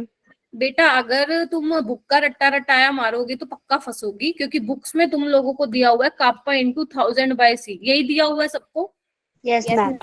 लेकिन अगर तुम ये लिखो ये अगर याद, जैसे मैंने तुम लोगों को सॉल्यूशन में बताया था, अगर याद हो तो तुम्हारी बुक्स में 1000 से मल्टीप्लाई किया हुआ, लेकिन मैं नहीं बताती हूँ तुम लोगों को कि 1000 से मल्टीप्लाई करो। मैं चाहती हूँ कि तुम अपने आप यूनिट कन्वर्जन करो, तुम्हें पता लगे कि 1000 ऊपर आएगा भी या नहीं आएगा, क्योंकि कई कई केस में यूनिट कन्वर्जन की जरूरत नहीं पड़ती और फिर भी तुम वो 1000 लगा के आ जाते हो और वो आंसर हो जाता है काटा। ठीक है, इसलिए मैं सिंपलेस्ट फॉर्म में याद करवाया है तुम लोगों को। सिर्फ याद रखो कापा बाय सी। लीटर को जब तुम सेंटीमीटर क्यूब में चेंज करते हो वो ऑटोमेटिकली आपको ऊपर न्यूमरेटर में 1000 से मल्टीप्लाई हो जाएगा। लेकिन तुम्हें पता रहेगा एग्जामिनर ने, मतलब सॉरी, तुम्हें पता रहेगा एग्जामिनेशन हॉल में कि मैंने जो किया है वो ठीक किया है। यस मैम 1000 इसलिए Okay, क्योंकि ma'am. कंसंट्रेशन दे रहे हैं और कंसंट्रेशन लीटर्स में लेते हैं इसलिए। कंसंट्रेशन हम मोल पर लीटर में ले रहे हैं, बट हमें आंसर रिपोर्ट करना है सेंटीमीटर में। तो अगर आप लीटर को सेंटीमीटर में करोगे तो देखो यहाँ पे लिखा होगा कहीं पे 1 litre is equal to 1000 millilitre, और 1000 मिलीलीटर क्या हो जाएगा 1000 सेंटीमीटर क्यूब। यानी कि वो तो 1000 से ऑलरेडी, क्योंकि पर लीटर है तो क्या होगा इनवर्स में होगा, तो ऊपर जाके वो मल्टीप्लाई ही होगा 1000 से। तो वही तुम्हारी बुक्स में लिख के दिया हुआ है, समझ रहे हो? Yes yes ma'am. Yes, ma'am. Good good good, okay. ठीक है, उसके बाद तुम लोगों को पता है कंडक्टेंस का क्या इफेक्ट पड़ता है डाइल्यूशन पे, है ना? पता है तुम लोगों को डाइल्यूशन यस मैम। कंसंट्रेशन का डिक्रीज होने की वजह से मैं बोल दूं कि डाइल्यूशन जैसे आप करो तो नंबर ऑफ आयंस क्या हो गए, हो रहा है ना पर मूव हो रहे हैं। ठीक है, अब वो बात करो आप स्ट्रॉन्ग इलेक्ट्रोलाइट या वीक इलेक्ट्रोलाइट की, फिर उसमें देखना पड़ेगा। स्ट्रॉन्ग इलेक्ट्रोलाइट में ध्यान रखना, बहुत ध्यान से सुनना कि क्या बोल रही हूँ। In case of strong electrolyte, upon dilution, number of ions will remain same. Number of ions will remain same. Only the force of attraction between two oppositively charged ions decreases. जो उनका फोर्स ऑफ अट्रैक्शन है वो कम हो रहा है, जिसकी वजह से वो फ्रीली मूव कर रहे हैं, जिसकी वजह से उनकी आयनिक मोबिलिटी ज्यादा हो रही है, जिसकी वजह से उनके बीच में उनका फ्रीली मूव करने की वजह से क्या है कंडक्टेंस ज्यादा है। जबकि वीक इलेक्ट्रोलाइट की अगर मैं बात करूंगी तो डाइल्यूशन करने से क्या होता है, दोनों दो फैक्टर रोल प्ले करते हैं। नंबर ऑफ आयंस भी इंक्रीज हो रहे हैं, साथ ही साथ force of attraction between two oppositely charge and वो भी कम हो रही है। तो वो दो फैक्टर रोल प्ले करते हैं, इस वजह से वीक इलेक्ट्रोलाइट में डाइल्यूशन पे एक एब्रप्टली इंक्रीज आता है, जबकि स्ट्रॉन्ग इलेक्ट्रोलाइट में डाइल्यूशन के साथ slowly slowly slowly slowly increase होता है। ठीक है, yes ma'am. Yes ma'am. Yes ma'am. उसके बाद मैं बात करती हूँ, इशिका आ गई क्या? इशिका आई है क्या? इशिका, आंचल है क्या? Yes ma'am. अच्छा फिर ठीक है, ओके। हाँ, उसके बाद है तुम लोगों का कापा। कापा का क्या इफेक्ट पड़ता है डाइल्यूशन का? इसमें तो तुम लोग बहुत भारी गलती करते हो। कापा होता क्या, कंडक्टिविटी होता है। कंडक्टिविटी का मतलब पता है क्या? मैं पूरे, मान लो एक बीकर में तुमने 1 लीटर सोल्यूशन भरा हुआ है, लेकिन मैं उसमें एक पर्टिकुलर छोटे से पार्ट की बात कर रही हूँ। ठीक है, उस एक छोटे से, उस पूरे सोल्यूशन में मैं एक छोटे से वॉल्यूम की बात कर रही हूँ। उसमें आयंस की वजह से क्या कंडक्टेंस होगी, वो तुम्हारी क्या होती है, कापा होती है, या मैं बोलूं कंडक्टिविटी हो। जो डाइल्यूशन बढ़ने से, डाइल्यूशन करने से होगा क्या कि नंबर ऑफ आयंस उस पर यूनिट वॉल्यूम में तो कम हो जाएंगे ना, क्योंकि डाइल्यूशन करने से आयंस तो दूर दूर भागेंगे। तो अगर मान लो पहले उसमें उस छोटे से वॉल्यूम में तुम्हारे 100 आयंस थे, डाइल्यूशन करने पे दूर दूर भागेंगे, 100 से वहां पे मान लो 50 हो गए, और आयंस अगर कम हो गए तो कंडक्टेंस भी क्या हो जाएगी, कम हो जाएगी। कम। तो मैंने यहाँ Decrease हो जाएगी। पे तो मैंने देखो क्या लिखा हुआ, विद इंक्रीज इन डाइल्यूशन, इधर देखना, with increase in dilution conductance, molar conductivity, equivalent conductivity increases, लेकिन जो कापा है वो डिक्रीज होगा because number of ions per unit volume decrease हो रहा है। तो ये वाला पॉइंट है जो आजकल पेपर में पूछा जा रहा है, तो प्लीज ध्यान रखना इन चीजों का। यहाँ इस वाले पोर्शन से मार्क्स कटवाना तो हम अफोर्ड ही नहीं कर सकते बेटा। पूर्णिमा और कुमकुम, हाँ पहले कुमकुम बोलो। मैम डाइल्यूशन वाला एक बार और बता दो। देखो डाइल्यूशन में, हाँ पहले पूर्णिमा तुम भी बताओ, तुम्हारा भी यही क्वेश्चन था क्या? मैम स्ट्रॉन्ग इलेक्ट्रोलाइट के केस में भी कंडक्टिविटी डिक्रीज होगी। स्ट्रॉन्ग इलेक्ट्रोलाइट के केस में कंडक्टिविटी इज कापा, कापा क्या है आप देख रहे हो, देखो स्ट्रॉन्ग इलेक्ट्रोलाइट के केस में पहली बात है number of ions will remain same. आपसे ये नहीं पूछा जाएगा कि conductivity in case of strong electrolyte, आपसे ये पूछा जाएगा कि स्ट्रॉन्ग इलेक्ट्रोलाइट का कंडक्टेंस के साथ या मोलर कंडक्टेंस इनके साथ क्या रिलेशन आ रहा है वो पूछा जाएगा।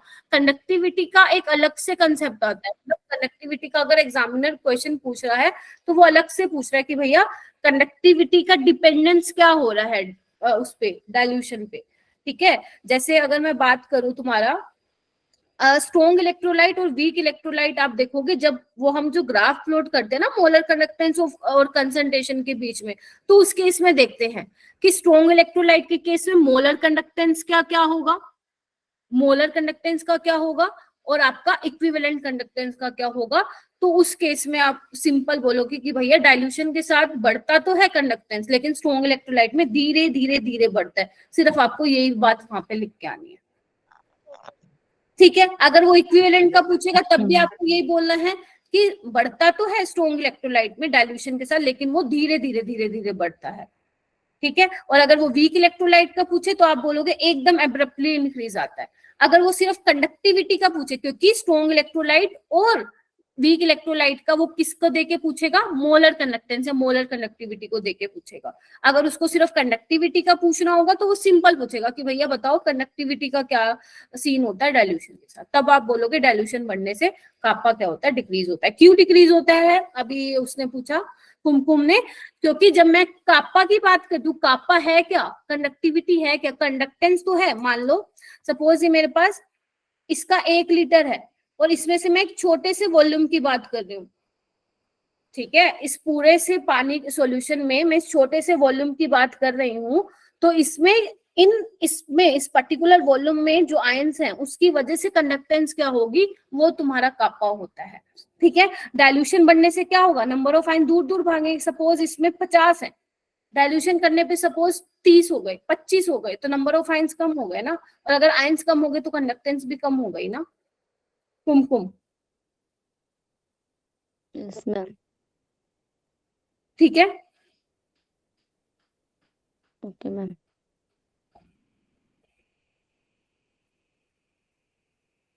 हिमांशी ऐसे वाले केस में बेटा फंस सकते हो, जो अभी तुमने बोला ना, ऐसे वाले केस में फंस सकते हो जो अभी तुमने बोला।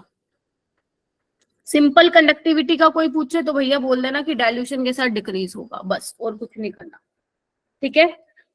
ओके, ये क्या है तुम्हारे पास, ये मैंने आपको ऑलरेडी बता दिया है, ये मैंने आपको ऑलरेडी बता दिया है। मोलर कंडक्टेंस वर्सेस कंसंट्रेशन का क्या होगा। वीक इलेक्ट्रोलाइट के लिए देखो एक बार एब्रप्टली इंक्रीज होता है, स्ट्रॉन्ग इलेक्ट्रोलाइट के लिए स्लोली इंक्रीज होता है, ठीक है। ओके, स्ट्रॉन्ग इलेक्ट्रोलाइट के लिए आप लिमिटिंग मोलर कंडक्टेंस निकाल सकते हो, जबकि वीक इलेक्ट्रोलाइट के लिए आप नहीं निकाल सकते हो। क्यों नहीं निकाल सकते हो, ये पैरेलल टू वाई एक्सिस होता है, ठीक है। बोलो, इस ग्राफ में किसी को प्रॉब्लम है क्या, देखो एक बार चेक करो। No ma'am. ठीक है, उसके बाद जो ये अल्फा है डिग्री ऑफ डिसोसिएशन, ये क्या होगा, molar conductance at any concentration divide by molar conductance eight infinite dilution. ये वाला फॉर्मूला तुम लोगों को पता है, बहुत इंपॉर्टेंट है। इक्विवेलेंट कंडक्टेंस क्या होता है, molar conductance by N factor. Equivalent conductance क्या होता है, molar conductance by N factor, ये भी पता होना चाहिए तुम लोगों को। उसके बाद के ए डिसोसिएशन कांस्टेंट का क्या फॉर्मूला होता है, ये पता होना चाहिए। एक बार इस स्लाइड में फॉर्मूले इसको रिवाइज करो, फिर मैं आगे चलती हूँ।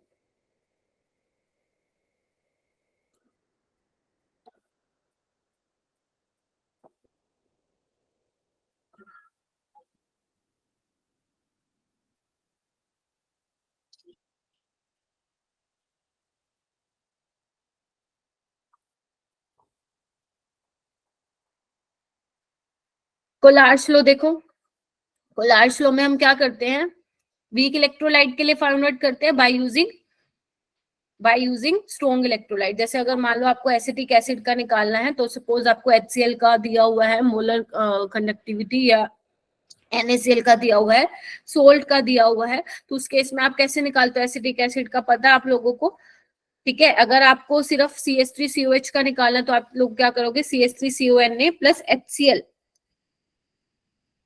HCl माइनस क्या करोगे, NaCl। ठीक है बच्चे, नॉर्मैलिटी होता है equivalent weight by volume of solution होता है इन लीटर। ठीक है फिर इक्विवेलेंट वेट कैसे निकालते हो आप, मोलर मास का M फैक्टर करके। ठीक है ओके, ये वाला देखो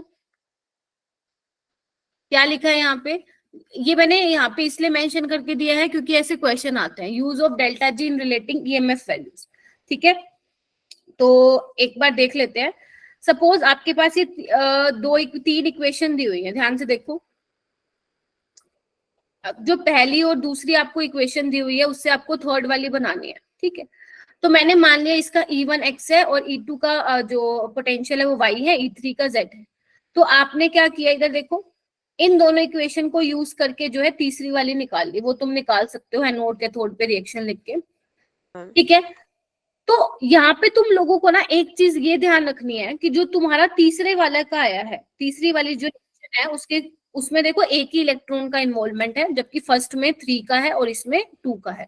तो ऐसे वाले केस में तुम डायरेक्ट वो नहीं लगाओगे कि ई नोट सेल क्या होगा, ई नोट कैथोड माइनस ई नोट एनोड, ये नहीं लगाओगे तुम, ये नहीं लगाओगे। तो क्यों, क्योंकि नंबर ऑफ इलेक्ट्रॉन चेंज है, तो वहां पे क्या लगाओगे, गिब्स फ्री एनर्जी का फॉर्मूला लगाओगे। तो कि जो डेल्टा G3 होता है वो क्या होता है, डेल्टा G1, मतलब कैसे आई तीसरी इक्वेशन, दोनों को ऐड करने के बाद आई। तो delta G3 is equal to delta G1 plus delta G2। ये वाले क्वेश्चन है मोस्ट इंपॉर्टेंट, पूरे चांसेस है, 95% चांसेस है कि ऐसा क्वेश्चन तुम्हारे पेपर में इस बार आ जाएगा। अब मुझे ये बताओ, ये किसको पता था या नहीं पता था? नो मैम पता था। पता था पता था, बहुत अच्छी। मैम, आपने बताया था पहले। ठीक है, नहीं पता था तो बेटा इसको कर लेना, थोड़ा इम्पोर्टेंट है ये। ओके मैम एक बार नोट डाउन करना था, वो अभी पूरा नहीं हुआ था। और अंजलि बेटा ये मैं मेरे उसमें ही मिल जाएंगे आपको, नोट्स में ही मिल जाएगा ये आपको अलग से लिखने की जरूरत नहीं है। ठीक है okay ma'am. Faraday's first law और सेकेंड लॉ के बारे में पता होना चाहिए कि फेराडेज फर्स्ट लॉ क्या कहता है, मास ऑफ सब्सटेंस लिबरेट और डिपॉजिट किसके डायरेक्टली प्रोपोर्शन होता है, कितना अमाउंट ऑफ इलेक्ट्रिसिटी आपने पास कराया है ना। क्यू क्या होता है, IT होता है, ध्यान रखना, आई इन एम्पियर और T जो होगा वो सेकंड में होगा। उसके अलावा W क्या होता है, अगर आप डायरेक्टली प्रोपोर्शनलिटी के साइन को हटाओगे तो Z आएगा। Z क्या होता है, इक्विवेलेंट वेट बाय 96500, और इक्विवेलेंट वेट क्या होता है तुम लोगों को पता है, molar mass by N factor होता है।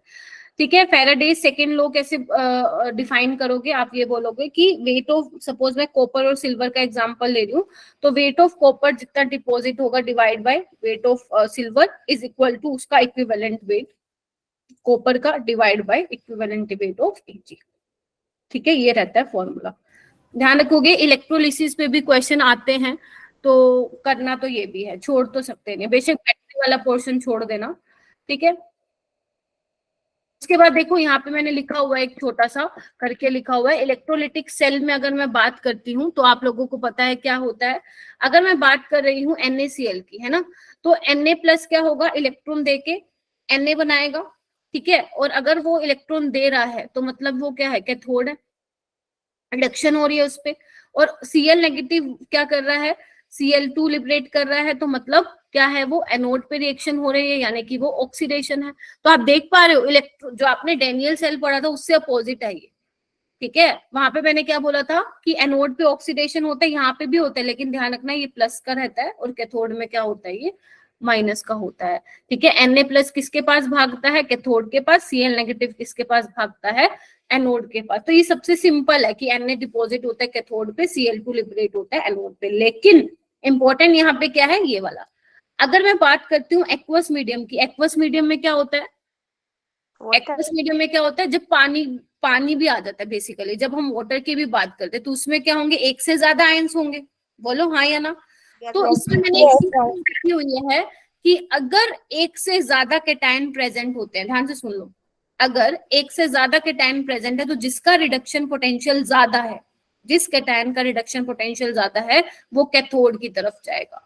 ठीक है and in case of anions जिसका रिडक्शन पोटेंशियल कम है वो कहाँ जाएगा, टूवर्ड्स एनोड की तरफ। अगर तुमने इलेक्ट्रोलिसिस का एनसीईआरटी नहीं पढ़ना है तो कोई बात नहीं, मैंने नोट्स में करवाया हुआ है, उतना कर लो बहुत है। उसमें मैंने क्वेश्चन भी करवाए हुए हैं और क्या बोलते हैं तुम लोगों को कंसेप्ट भी समझाया हुआ है। ठीक है, अब क्या मैं क्वेश्चन की तरफ बढ़ सकती हूँ क्या?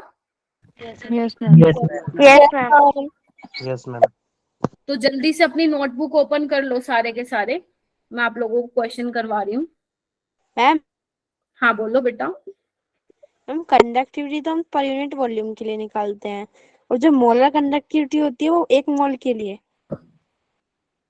फिर बोलना। हाँ हाँ हाँ हाँ, कंडक्टिविटी में बात कर रही हूँ पर यूनिट वॉल्यूम के लिए। अब मोलर कंडक्टिविटी में क्या है, उसने उसमें भी तो फिक्स ही कर दिया ना, मोलर कंडक्टिविटी में भी कि मैं 1 मोल आयंस के लिए देख रही हूँ कंडक्टेंस, है ना, यस। फॉर 1 मोल। ठीक है, चलो यस। आगे चलूं? Yes ma'am. चलो अब जल्दी से सारे अपनी नोटबुक ओपन कर लो।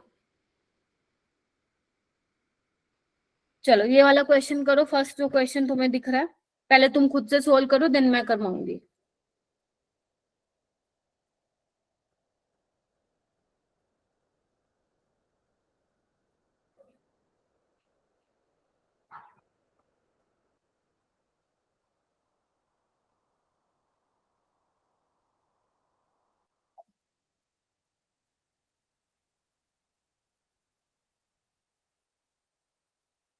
मेरी बात ध्यान से रखना, ध्यान से सुनना तुम लोग, जो तुम लोग ये कंफ्यूज हो रहे हो ना इन 4-5 टर्म में, इधर देखो एक बार। मोलर कंडक्टेंस, इसको तो आप मोलर कंडक्टिविटी बोल दो। इक्विवेलेंट कंडक्टिविटी, इसको मैं ऐसे लिख लेती हूँ। ठीक है, कंडक्टिविटी, कंडक्टिविटी का कभी भी आपसे रिलेशन नहीं पूछा जाएगा with strong and weak electrolyte, मैं बोल रही हूँ, क्योंकि कंट्रोवर्सी में फंस जाओगे आप लोग। फिर कभी भी नहीं पूछा जाएगा, ना पूछा गया है, क्योंकि जो इक्वेशन होती है स्ट्रॉन्ग इलेक्ट्रोलाइट के लिए वो हम डी बाई हक्कल पूछते हैं। आप अपनी मर्जी के क्वेश्चन नहीं बना सकते हो। ठीक है, हर चीजों को डिजाइन किया गया है पहले से ही, है ना, उस पर रिसर्च की गई है। तो जो ये डी बाई हक्कल है वो किसकी किसकी करस्पॉन्डिंग ग्राफ प्लॉट कर रहा है, मोलर कंडक्टेंस या मोलर कंडक्टिविटी वर्सेस कंसंट्रेशन। तो यहाँ पे हम स्ट्रॉन्ग इलेक्ट्रोलाइट और वीक इलेक्ट्रोलाइट का ग्राफ प्लॉट करते हैं। तो आपसे पूछेगा तो इसके रिस्पेक्ट में पूछेगा, इसके रिस्पेक्ट में ना पूछेगा, अपने आप क्वेश्चंस मत बनाओ, फंस जाओगे पूरी तरह। समझ गए हो? सिंपल कंडक्टिविटी का क्वेश्चन आता है तो बस ध्यान में ये रखो कि कंडक्टिविटी डाइल्यूशन के साथ घटती है, क्योंकि अगर उसने स्ट्रॉन्ग इलेक्ट्रोलाइट, वैसे तो नहीं पूछेगा क्योंकि क्वेश्चन ही नहीं बनता है, फिर भी अगर पूछा तो वो कुछ कुछ ऐसा मेंशन करके जरूर देगा जिससे आपको पता रहे कि हमें आंसर क्या देना है। ठीक है, चलो ये वाला क्वेश्चन करो तुम लोग। 34।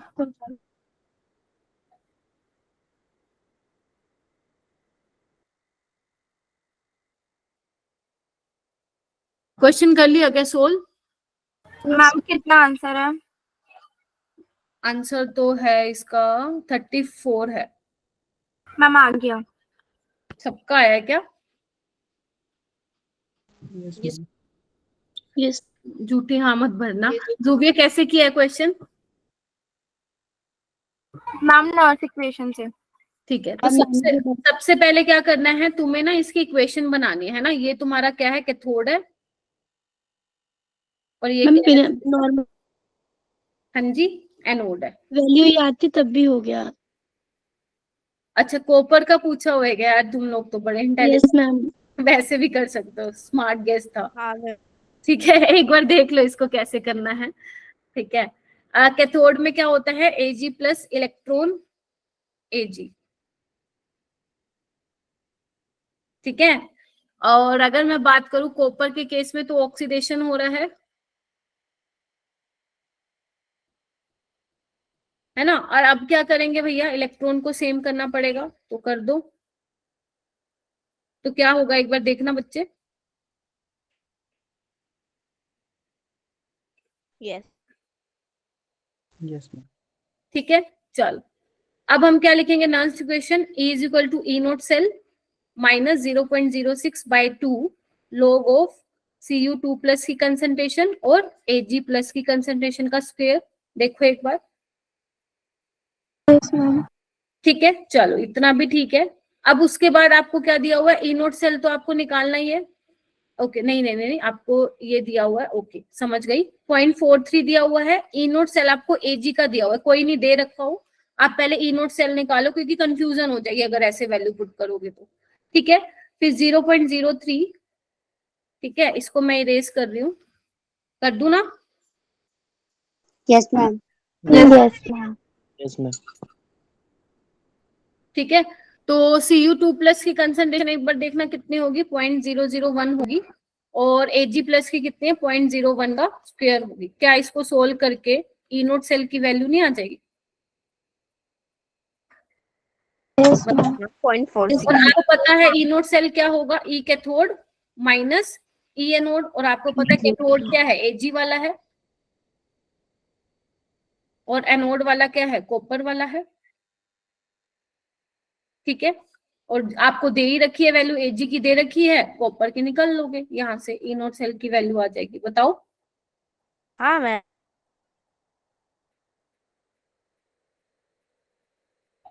तो फिर हम ये 34 इंटू 10⁻⁻² बोल रहे हैं। हाँ तो आंसर ये आया होगा ना बच्चे 0.34, तो इसको ऐसे लिखोगे ना। हाँ और मैम ये जो दे रखा है गिवन में 0.80 वोल्ट, इसका क्या करेंगे? बेटा वो Ag का है ना, अभी तो बताया मैंने। साक्षी, साक्षी तुम बीच बीच में पता है गायब हो जाती हो। नो मैम, मैं यहीं पे हूँ, मैं गायब नहीं हुई। ये देखो, ई नोट कैथोड माइनस ई नोट एनोड है साक्षी। कैथोड में क्या है, Ag प्लस, माइनस एनोड में क्या है, ये देखो एक बार। ई नोट सेल यहां से हम निकाल लेंगे, सपोज वैल्यू आ गई, सपोज x आ गई, इसकी ऑलरेडी दी हुई है, इसकी नहीं निकाल लोगे? ओके मैम, आ गया। बस यही करना है। क्लियर हो गया सभी को? हाँ मैम। तो जो ये इतना बड़ा ऐसे किया हुआ है, इतना टाइम नहीं लगेगा जितना बड़ा इसमें दिखाया हुआ है। आगे चलिए, ये वाला क्वेश्चन करो। डरना नहीं है क्वेश्चन को देख के, मैं बोल रही हूँ इजी क्वेश्चन है, डरना नहीं है। ट्राई करते हैं करने की।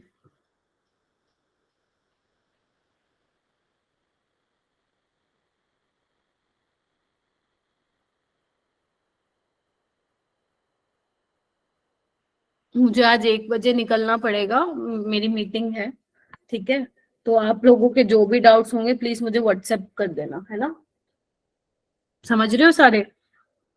यस। Yes ma'am. चलो एक बार देखो, resistance of a conductivity cell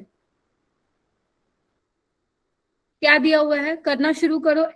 L/A दिया हुआ है 129 मीटर इनवर्स, ठीक है।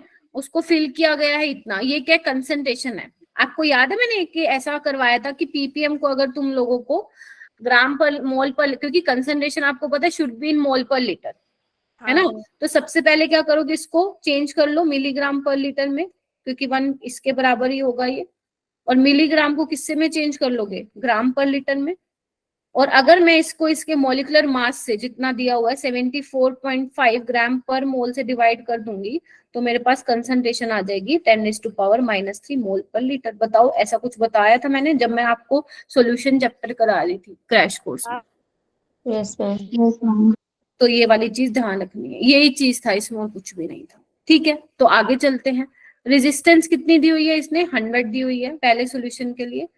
फिर वो कह रहे हैं कि सेम सेल ही है, उसको फिल किया हुआ है KCl सॉल्यूशन से, ये आपका पहला केस हो जाएगा, ठीक है। फिर वो कह रहे हैं कि दूसरे में क्या है, कंसंट्रेशन चेंज कर दी इन्होंने, 149 पिकोमीटर कर दी। देख पा रहे हो? तो इसको चेंज कर लेना आप लोग मोल पर लीटर में। उसके बाद बोला है रेजिस्टेंस इस केस में होगा ये 50 ओम। आपको क्या निकालना है, रेशियो ऑफ मोलर कंडक्ट। देखो घबराना नहीं है, अगर डरोगे तो फिर आपको ऐसा लगेगा पता नहीं क्या ही चल रहा है। इजी है बिल्कुल। आपको मोलर कंडक्टिविटी का रेशियो निकालना है, यानी कि 1 का डिवाइड बाय 2 का। क्वेश्चन समझ में आया? मोलर कंडक्टेंस क्या होता है बच्चे? कापा बाय सी होता है ना। हाँ Yes, ma'am. तो कापा, मान लो इसका निकालना है तो ये हो जाएगा, और इसका निकालना है तो ये हो जाएगा बेसिकली। C1 C2 ऑलरेडी है, C2 ये रहा, C1 ये रहा, इसमें कोई दिक्कत नहीं। दिक्कत कापा 1 कैसे निकालोगे बच्चे? कोई मुझे बताएगा कापा 1 कैसे निकालोगे? नहीं है ना आपके पास? G into G star, G into alpha, yes. Yes, ma'am. G star already है तुम्हारे पास 129 मीटर इनवर्स, और इसमें तो ऐसा है तुम्हें कैलकुलेशन की भी जरूरत नहीं है, दिख रहा है ऐसा लेकिन है नहीं। जी क्या है? हमारे पास कंडक्टेंस नहीं है, बट हमारे पास क्या है? रेजिस्टेंस है, तो मैं निकाल सकती हूँ यहाँ से। 1.29. या एक काम करो, जी स्टार को आप ऐसे भी रख सकते हो, वो कट जाएगा, क्योंकि जी स्टार तो दोनों सेल के लिए सेम रहेगा ना, मतलब सेल तो एक ही है ना, एक सेल के लिए L बाय A सेम रहता है। तो अगर आप इसको पुट करोगे यहाँ पे, एक काम करती हूँ मैं, इसको थोड़ा इरेज कर देती हूँ अगर आपको दिक्कत हो रही है तो। इधर देखो, G into G star, C1 C2 G2 into G star. देखो यहाँ से जी स्टार गया। Yes, ma'am. ये देखो गया। अब क्या बच गया? Yes ma'am. G1 by C1, C2 by G2। अब ये निकालना है तुम्हें, बताओ कोई मुश्किल है क्या? C1 की वैल्यू है, C2 की वैल्यू है, G1 की वैल्यू है, G2 की वैल्यू है, 1 बाय मतलब G क्या होता है? 1 बाय R होता है। निकालो, सोल्व करो, खत्म कहानी। बोलो, मैम हो गया। निकाल के देखो एक मैम बार। जो कंसंट्रेशन पीपीएम में दे रखी है वो तो वैसे भी कैंसिल हो जाएगी उसकी यूनिट, तो उसको यूनिट में कन्वर्शन करना जरूरी है। करना पड़ेगा बेटा। क्यों करना पड़ेगा? क्योंकि ये देखो ना, इसको तो आप चलो तुम ठीक है 74.5 से इसमें कर रहे हो डिवाइड, यहाँ पे बच्चे 149 बाय 74.5 से करना पड़ेगा, तो चेंज आ जाएगा ना। समझ रहे हो? अगर तुम सोच रहे हो 149 बाय मैं 74.5 ले लूंगी तो कैसे चलेगा? अच्छा एक सेकेंड, ले सकती हो वैसे, पर थोड़ा आंसर में गड़बड़ आएगा बेटा, थोड़ा सा आंसर में गड़बड़ आएगा इस केस में, क्योंकि जो हमारी कंसंट्रेशन होती है ना मोलर कंडक्टेंस में ऋतु, वो मोल पर लीटर में ही हमें लेनी है, नहीं दे रखी तो उसको कन्वर्ट करना पड़ेगा। समझ रही हो? Okay ma'am. ठीक है। या एक काम करना, वैसे तो मोल पर लीटर में ही करना, अगर मान लो पेपर में आ जाएगा ना तो ऐसे मत करना, मोल पर लीटर में ही लेके चलना, लेकिन फिर भी आप एक बार इस क्वेश्चन में सोल्व करके देखो कि अगर आप 74.5 पीपीएम ले रहे हो और 149 पीपीएम ले रहे हो, क्या आंसर इससे सेम आ रहा है? क्या पावर का कोई डिफरेंस नहीं आ रहा? ये आपको थोड़ा चेक करना पड़ेगा, क्योंकि मुझे लग रहा है पावर में पक्का चेंज आएगा, क्योंकि हमने 10 की पावर -3 से किया है ना मल्टीप्लाई। हाँ मैम, चेंज आएगा Yes, ma'am. पावर में तो। ठीक है, एक बार इसको सोल्व करके देखना। इशिका कहाँ थी आज तुम? मैम वो मैं थोड़ा आज लेट हो गई, ज्वाइन करा मैंने। मैम वो लैपटॉप मेरा चार्ज नहीं था, कुछ दिक्कत हो रही थी लैपटॉप में। कोई बात नहीं। अच्छा ये बताओ, इसका आंसर क्या निकाला तुमने? मैम 10 to the power 3 आया मेरा, λ1 upon λ2। 10 के, ओके, मतलब ये पूरा मिला के आया या पूरा λ1 बाय λ2 की वैल्यू ही 10 की पावर 3 आई है? हाँ मैम λ1 upon λ2 10 की पावर 3 आई है। ओके, यानी कि 1000 आई है। ठीक है, 1000 इंटू 10 की पावर -3। ठीक है, तो देख लेते हैं ठीक आया तुम लोगों का। लो देख पा रहे हो? देखो इन्होंने भी चेंज किया हुआ है, देखो, लेकिन तुम इस पे नहीं जाना, जो मैंने सिखाया हुआ है वही याद रखना कि 1 ppm 1 मिलीग्राम पर लीटर के बराबर होता है। ठीक है, तो इसको चेंज करना है, इसमें हाँ, चेंज वो करना है मोल पर लीटर में। हाँ जी, हम जो एक बार चेंज किया वो दोबारा से बता दो। देखो एक मिनट रुको,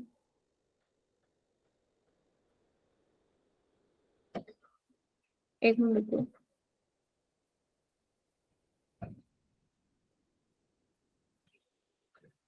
हाँ, तो इसमें देखो आपको क्या दिया हुआ था बेटा, 74.5 ppm दिया हुआ था। ठीक है, यही दिया हुआ था। सुन रहे हो सभी बच्चे? Yes ma'am. यस ठीक है। मैम। तो मैंने Yes, बोला ma'am. कि अब आपको ये नहीं पूछ रहे हैं मुझसे मैं 1 ppm 1 मिलीग्राम पर लीटर के बराबर कैसे आया, हमें नहीं जानना है वो कहाँ से उसकी डेरिवेशन हुई। ठीक है, तो यानी कि 74.5 ppm किसके बराबर हो गया, 74.5 मिलीग्राम पर लीटर, है ना। अब मिलीग्राम को ग्राम में भी चेंज करना पड़ेगा, कर लिया। लेकिन हमें पता है जो हम मोलर कंडक्टेंस निकालते हैं वो कापा बाई सी निकालते हैं और कंसंट्रेशन हमारी मोल पर लीटर में होती है, ये सबको पता है। Yes ma'am. Yes ma'am. Mole per litre में होते, बट मेरे पास तो ग्राम पर लीटर में, तो इसको चेंज करना पड़ेगा, नहीं करोगे तो फंस जाओगे। तो और इसका दिया भी कितना हुआ है, 74.5 दिया हुआ है ग्राम पर मोल करके। तो ग्राम से ग्राम कैंसिल, तो कितना आंसर आ जाएगा, ये से ये कैंसिल, 10⁻³ मोल पर लीटर। समझ गए। इन्होंने ये क्या दिया हुआ है ये लेना देना नहीं है, और इसको छोड़ो, क्या जो भी किया हुआ है इसने, ठीक है, हमें जैसे आता है हम वैसे करेंगे। हाँ राधिका। मतलब मैम मेरी λ1/λ2 की ओवरऑल वैल्यू 10⁻³ आई है, यहाँ पे मैंने ना x देखा ना मैंने 10⁻³ तो देखो कहीं गलती की होगी बेटा तुमने। मैम मैंने जब टोटल सॉल्व किया तो 1 आ रहा है, तो वो ठीक हो सकता है क्योंकि 1000 × 10⁻³ तो 1 ही होगा ना। इसमें आंसर कितना बताना है आपको, x की वैल्यू x बतानी की है वैल्यू बेटा। हाँ टोटल आप करोगे तो 1 आ जाएगा, है ना मैम, 1 आएगा। टोटल 1 आएगा λ1/λ2 की वैल्यू, बट उसने आपको मल्टीप्लाई में 10⁻³ दिया हुआ है, तो x शुड बी 1000। 1000 ठीक है। देखो जिसका नहीं आ रहा है कहीं ना कहीं गड़बड़ की होगी तुम लोगों ने। बाकी लोग चुप क्यों बैठे हो, ये चैप्टर में क्या दिक्कत आती है कि तुम लोगों को, चुप बैठे हो मैम सब? कुछ मैम बोलो चुप। हाँ बोलो। मैम अगर हम चेंज भी नहीं कर रहे थे तब भी λ1/λ2 =1 आ रहा था, एंड उसमें गिवन था x × 10⁻³ तो मैम फिर तो वो ऑब्वियसली 1000 × 10⁻³ होगा। मैम अच्छा आंसर तब भी 1 ही आ रहा था अगर हम ये- चेंज नहीं कर रहे थे तो। अगर आप पीपीएम को इसमें चेंज नहीं कर रहे हो, एज इट इज ले रहे हो, है ना, वैसे नहीं लेना अंजलि, वैसे नहीं लेना है जब एग्जाम में। ग्राम पर लीटर से, हाँ जी क्या बोल रहे हो बेटा। मैम ग्राम पर लीटर से जब ले रहे थे तब भी सेम ही आ रहा था, आंसर 1 ही आ रहा था। अच्छा अच्छा, मतलब तुमने क्या किया इसको, मैम 74.5 G2 ग्राम इंटू 10⁻³ ग्राम पर लीटर लिया, यस मैम। और उसको लिया तुमने क्या नाम है, कहाँ गया वो, 149 149 ये लिया। Yes ma'am. अच्छा तुमने इसको करके लिया, तो तुम्हारा ओवरऑल λ1/λ2 क्या आ रहा है, मैम ये 1। 1 आ रहा है। ठीक है ठीक है, अगर इससे आ रहा है, लेकिन एक बात मेरी ध्यान रखना, पेपर में मोल पर लीटर में चेंज कर देना। Okay ma'am. ठीक है, अभी तो चलो ठीक है आ गया वो, मुझे पता है क्यों आ रहा है, क्योंकि ये कैंसिल हो चुका है नीचे से। ठीक है, यस लेकिन मैम। पेपर में मोल पर लीटर में चेंज करके आना है, क्योंकि मोलर कंडक्टेंस में जो हम बच्चे कंसंट्रेशन करते हैं वो मोल पर लीटर में होती है, तो हमें करना पड़ेगा चेंज, है ना। तभी उन्होंने स्पेशल आपको मेंशन भी करके दिया हुआ है इसमें कि भैया पहले मोल पर लीटर में करो चेंज। आगे चलो। Yes, ma'am. Yes ma'am. Yes, ma'am. ये वाला क्वेश्चन कीजिए। The amount of charge in Faraday required to obtain 1 mole of iron from Fe3O4 is dash.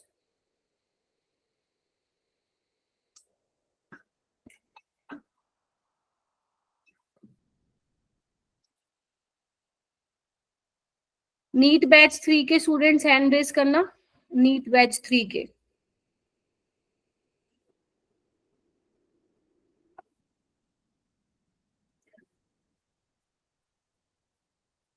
NEET batch 3 के, शिखा, अंशुल, लवलीन तो उसमें ही आती है, सुमन, बाकी सारे नहीं आए क्या आज, मनीषा, गरिमा, कोई है ही नहीं।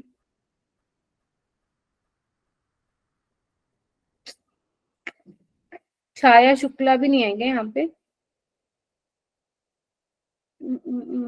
चलो तुम ये वाला क्वेश्चन करो। हाँ बेटा बोलो। मैम 4 आएगा आंसर। किसने बताया, जूबिया ने। Yes ma'am. एक बार बाकी कर ले फिर देखते हैं। हम 3 आ रहा है। 3 आ रहा है, देखते हैं क्या करोगे इसमें।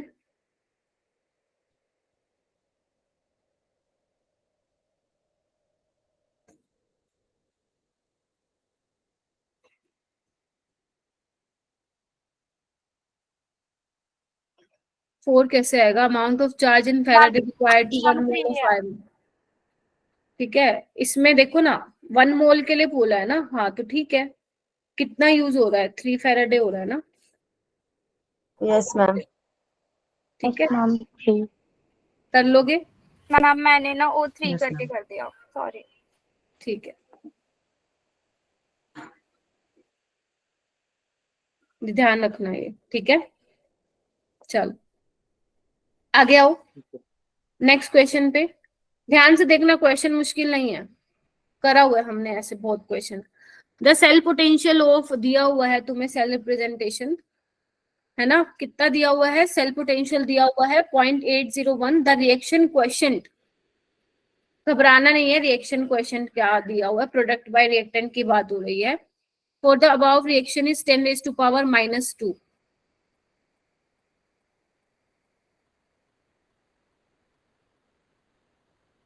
हो आ जाएगा। गया? अनामिका हो गया? कितना आया? 3 मतलब वो पुराना वाला। अच्छा अच्छा अच्छा अच्छा, ये वाला करो। ये तुम लीव क्यों कर जाते हो इलेक्ट्रोकेमिस्ट्री वाले चैप्टर में? मेरे को तो समझ नहीं आती तुम लोगों की।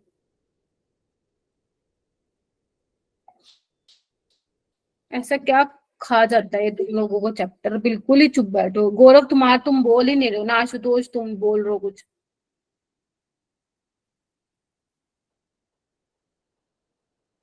खुशदीप आया हुआ है, मुझे दिखाओ तो सही कि तुम आए हुए। मनीषा आई हुई है, देखो मनीषा आई हुई है लेकिन बोल नहीं रही कुछ, मैं इतनी देर से चिल्ला रही। मुस्कान भी आई हुई है, वो भी नहीं बोल रही कि मैं नीट बैच 3 से आई हुई हूँ। तुम लोग बोल ही नहीं रहे हो कुछ। राम कुमार, रितु है क्या? Ritu, yes ma'am. अच्छा ठीक है। सोल्व कर रहे हो ना क्वेश्चन? हाँ मैम। करो फिर। तान्या भी है, उसने भी नहीं बताया मैम नीट बैच 3 से। तुम लोग गुम हो जाते हो मेरे को लगता है। थोड़ा सा मुझे बताओ कि हो यहाँ पे, फिर मजा कैसे आएगा भाई।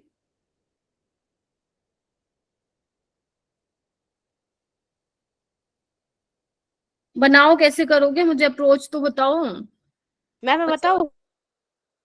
नहीं,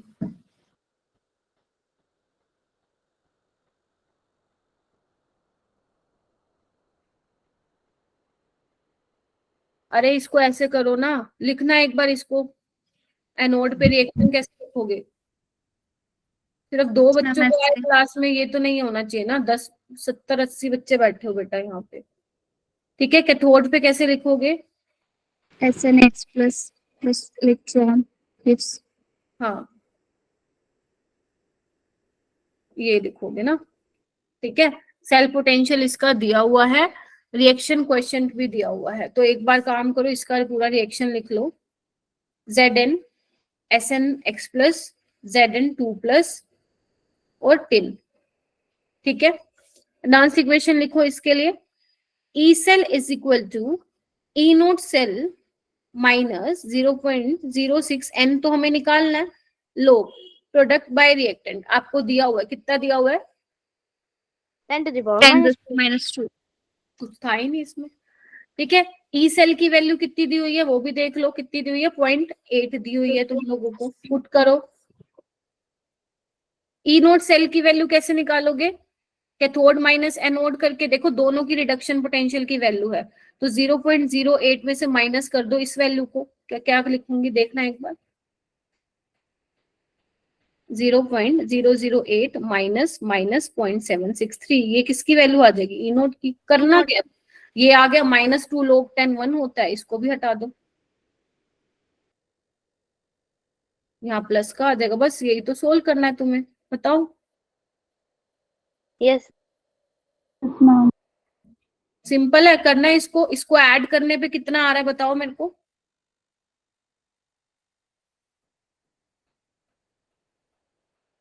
इसको ऐड करने पे बताना। 0.008 को ऐड करो। 0.084। 0.771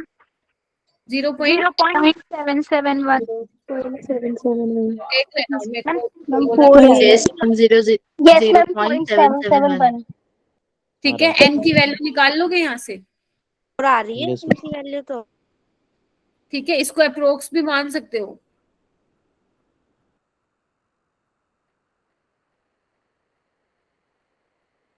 ठीक है, 4 आ रही है सबकी। हाँ मैम। 4 आ रही है तो फिर ठीक लिखा है तुम लोगों ने। एक सेकंड मैंने शायद कुछ गड़बड़। माइनस होगा मैम। डिवाइड नहीं होगा, माइनस होगा। एक मिनट रुको। हाँ, 0.801, ये कितना आया था? 0.771 प्लस 0.06 इंटू 2/n, माइनस में होगा, फिर n की वैल्यू आ जाएगी। ठीक है, चलो नेक्स्ट करो। तो सेल में अक्सर ऐसे लिख देती हूँ डिवाइड में, लेकिन तुम ध्यान रखना थोड़ा कि क्या कर रहे हो, है ना। माइनस में ले जाना है या डिवाइड में। अगर मल्टीप्लाई में है तो डिवाइड में लेके जाओगे, प्लस में है तो माइनस में, या माइनस में है तो प्लस में लेके जाओगे, है ना। आगे चलो। The cell potential for the given cell, आपको ये सेल दिया हुआ है बच्चे, है ना, ये सेल दिया हुआ है। इसका पोटेंशियल भी आप लोगों को गिवन है 0.31, है ना। आपको पीएच भी दे रखी है। पीएच के क्वेश्चन ना बहुत इंपॉर्टेंट हो जाते हैं। पीएच भी दी हुई। अगर मैं फिर बोल रही हूँ, अगर यहाँ पे कोई ऐसा स्टूडेंट बैठा है, जितने भी 80 स्टूडेंट्स बैठे हैं, जिनको लग रहा है भैया मेरी इलेक्ट्रोकेमिस्ट्री बस की बात नहीं है, क्योंकि बहुत बच्चों को ये चैप्टर डिफिकल्ट लगता है। ठीक है, जिनको लग रहा है इलेक्ट्रोकेमिस्ट्री में बहुत बार कर चुका हूँ, मेरे से क्वेश्चन नहीं हो रहे हैं, तो प्लीज इसका सिर्फ थ्योरी रिवाइज कर लो। एमटीजी के क्वेश्चन है वो निकाल लो। ठीक है, और जो मोलर कंडक्टेंस वाला कोलार्स लो वाला जो टॉपिक है ना, वो अच्छे से कर लो। अगर ये वाले क्वेश्चंस तुमसे नहीं हो रहे हैं, अगर तुम्हें देख के डर लग रहा है, तो फिर ये छोड़ दो। मैं नहीं चाहती हूँ कि तुम इस चैप्टर के चक्कर में बाकी जो इजी चैप्टर हैं वो उससे हाथ धो बैठो। ठीक है, ये चैप्टर इंपॉर्टेंट है, लेकिन अब वो वाला टाइम नहीं है कि आप लोग डिटेल में बैठ के पढ़ोगे इस चैप्टर को, वो वाला टाइम नहीं है। तो इसलिए जो चीजें मैं इंपॉर्टेंट बता रही हूँ, सिर्फ वही कर लो। ठीक है, चलो ठीक है। पीएच दे रखी है आपको, कंसंट्रेशन निकालनी है Cu2+ की। ऑलरेडी देखो, ऐसे क्वेश्चन में ना ये क्या करो आप, ना इसको मत देखा करो, 10⁻⁻⁻⁻⁻ पुट मत करना। आप सिंपल लिखो कंसंट्रेशन ऑफ Cu2+ और उसकी निकालो कंसंट्रेशन, फिर उसको इससे कंपेयर कर देना, क्योंकि अगर पहले ही यही लेके चलोगे ना तो कंफ्यूज हो जाओगे। ठीक है, यस। Okay ma'am. ठीक है, चलो अब सॉल्व करो। सबसे पहले हमारा क्या काम होता है? सेल रिएक्शन बनाना। हाफ सेल लिखो। एनोड हाँ। के क्या होगा? H2 जो है H+ आयन दे रहा है इधर, +2 इलेक्ट्रॉन। ये हो जाएगा। और कैथोड में क्या हो जाएगा? Cu2+, 2 इलेक्ट्रॉन Cu, तो हाँ। H2 Cu2+, 2H+, Cu। इतना कर लिया सबने? Yes ma'am. इतना कर लिया तो इसका नॉन्स्ट इक्वेशन लिखो जल्दी। E cell is equal to E naught cell minus 0.06/2 करके लिख लू, या इसको मैं डायरेक्ट 0.03 लिख लू? हाँ मैम। और ई सेल तो दे ही रखा है। लोग H+ का whole square divide by Cu2+। देखो एक बार। ठीक है, ई सेल भी आपको दिया हुआ है कितना? 0.31। मैं लिख देती हूँ यहाँ पे 0.31। ई नोट सेल भी दिया हुआ है, क्योंकि H+ वाला का तो 0 हो जाएगा, तो बचा क्या? 0.30। देखो एक बार, हो गया सारा काम हमारा। कॉपर की कंसंट्रेशन हमें ऑलरेडी दी हुई है, कोई बात नहीं, हम इसको ऐसे ही रख लेते हैं इसको अभी। आपको क्या निकालना है? पीएच दे रखी है 3, तो पीएच अगर 3 दे रखी है तो H+ की कंसंट्रेशन कितनी आ जाएगी? 10⁻⁻3। बस करो, आंसर निकाल लो, खत्म। 10⁻⁻3 का स्क्वायर क्या हो जाएगा? 10⁻⁻6 हो जाएगा। log A/B का फॉर्मूला लगाना एक बार, log A minus log B करके निकाल लो। मुझे सारे निकालो और सब बच्चों के आंसर चाहिए चैट बॉक्स में।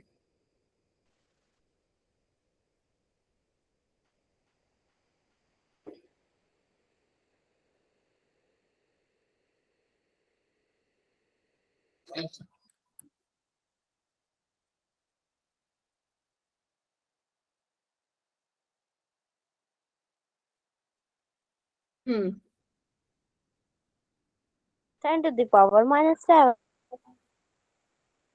हाँ स्नाया कर दो। 10 की पावर -7 आ रही है, यानी कि x की वैल्यू फिर 7 आएगी। एक बार करना, कैलकुलेटर तो यूज नहीं कर रहे हो? नहीं मैम, अपने हाथों से आई है। No, 7 ठीक है। अनामिका आया तुम्हारा? यस 7। बाकी बाकी का आ गया तो ठीक है, नहीं आया तो बताओ मुझे फिर।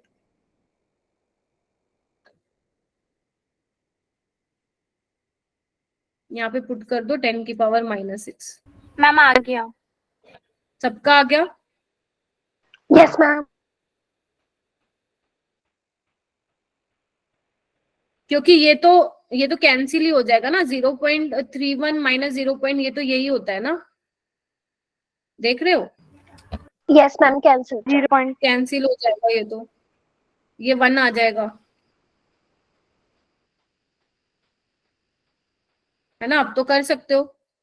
10 की पावर -6 बाय Cu2 प्लस 10 की पावर 1 हो जाएगा, यानी कि ये हो जाएगा। बस अब निकाल लो, ठीक है? Yes ma'am. तो आंसर आ जाएगा 7। yes ma'am, हो गया? चलो यस मैम। ओके, ये वाला क्वेश्चन करो। इसमें ये चेंज कर लेना, ये प्लस की वैल्यू है। पहले आप देख लो क्वेश्चन को और फिर बताना मेरे को हो पाएगा या नहीं हो पाएगा। ध्यान से देखना, आपको 2 रिएक्शन दी हुई है। SN2 प्लस से टिन बन रहा है, SN4 प्लस से टिन बन रहा है ना? इलेक्ट्रोड पोटेंशियल दिया हुआ है, टिन प्लस 2 से टिन इतना, टिन प्लस 4 से टिन इतना दिया हुआ है। आपको निकालना है टिन प्लस 4 से टिन प्लस 2 के लिए निकालना है कि क्या होगा। तो आपको क्या करना पड़ेगा, इन दोनों इक्वेशन से आपको ये तीसरी वाली बनानी पड़ेगी। हाँ मैम, मैं बताऊँ? नहीं कर लो आप लोग पहले। ये लो अंकुश। तो मैम आप वाला सोल्यूशन। अच्छा मेरे वाला, ये लो। Okay ma'am. पहले इन 2 इक्वेशन को यूज करके वो तीसरा वाला बनाओ जिसका हमें आपको इलेक्ट्रोड पोटेंशियल निकालना है।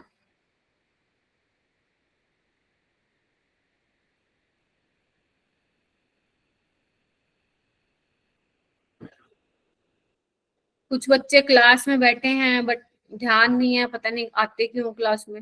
अवार्ड नहीं मिलेगा बच्चे आप लोगों को क्लास में आने के लिए, ये याद रखना। रिवॉर्ड में तुम लोगों को तब दूंगी जब रिजल्ट ला के दोगे मुझे। Okay ma'am. चलो, क्लास में बैठे हो, क्वेश्चंस हो रहे हैं तो फटाफट नोटबुक निकालो, हो जाओ शुरू सोल्व करना। नहीं हो रहा है तो देखो कहाँ गलतियां कर रहे हो तुम लोग, ताकि उस गलती पे थोड़ा हम फोकस करें, ताकि पेपर में अगर मान लो इस पैटर्न पे क्वेश्चन आए तो पेपर में हम गलत ना करके आए। वो बायो की क्लास हुई थी कल तुम लोगों की? Yes ma'am. Yes ma'am. Yes ma'am. Yes ma'am. आज सुबह की तो नहीं हुई होगी ना क्लास? No ma'am.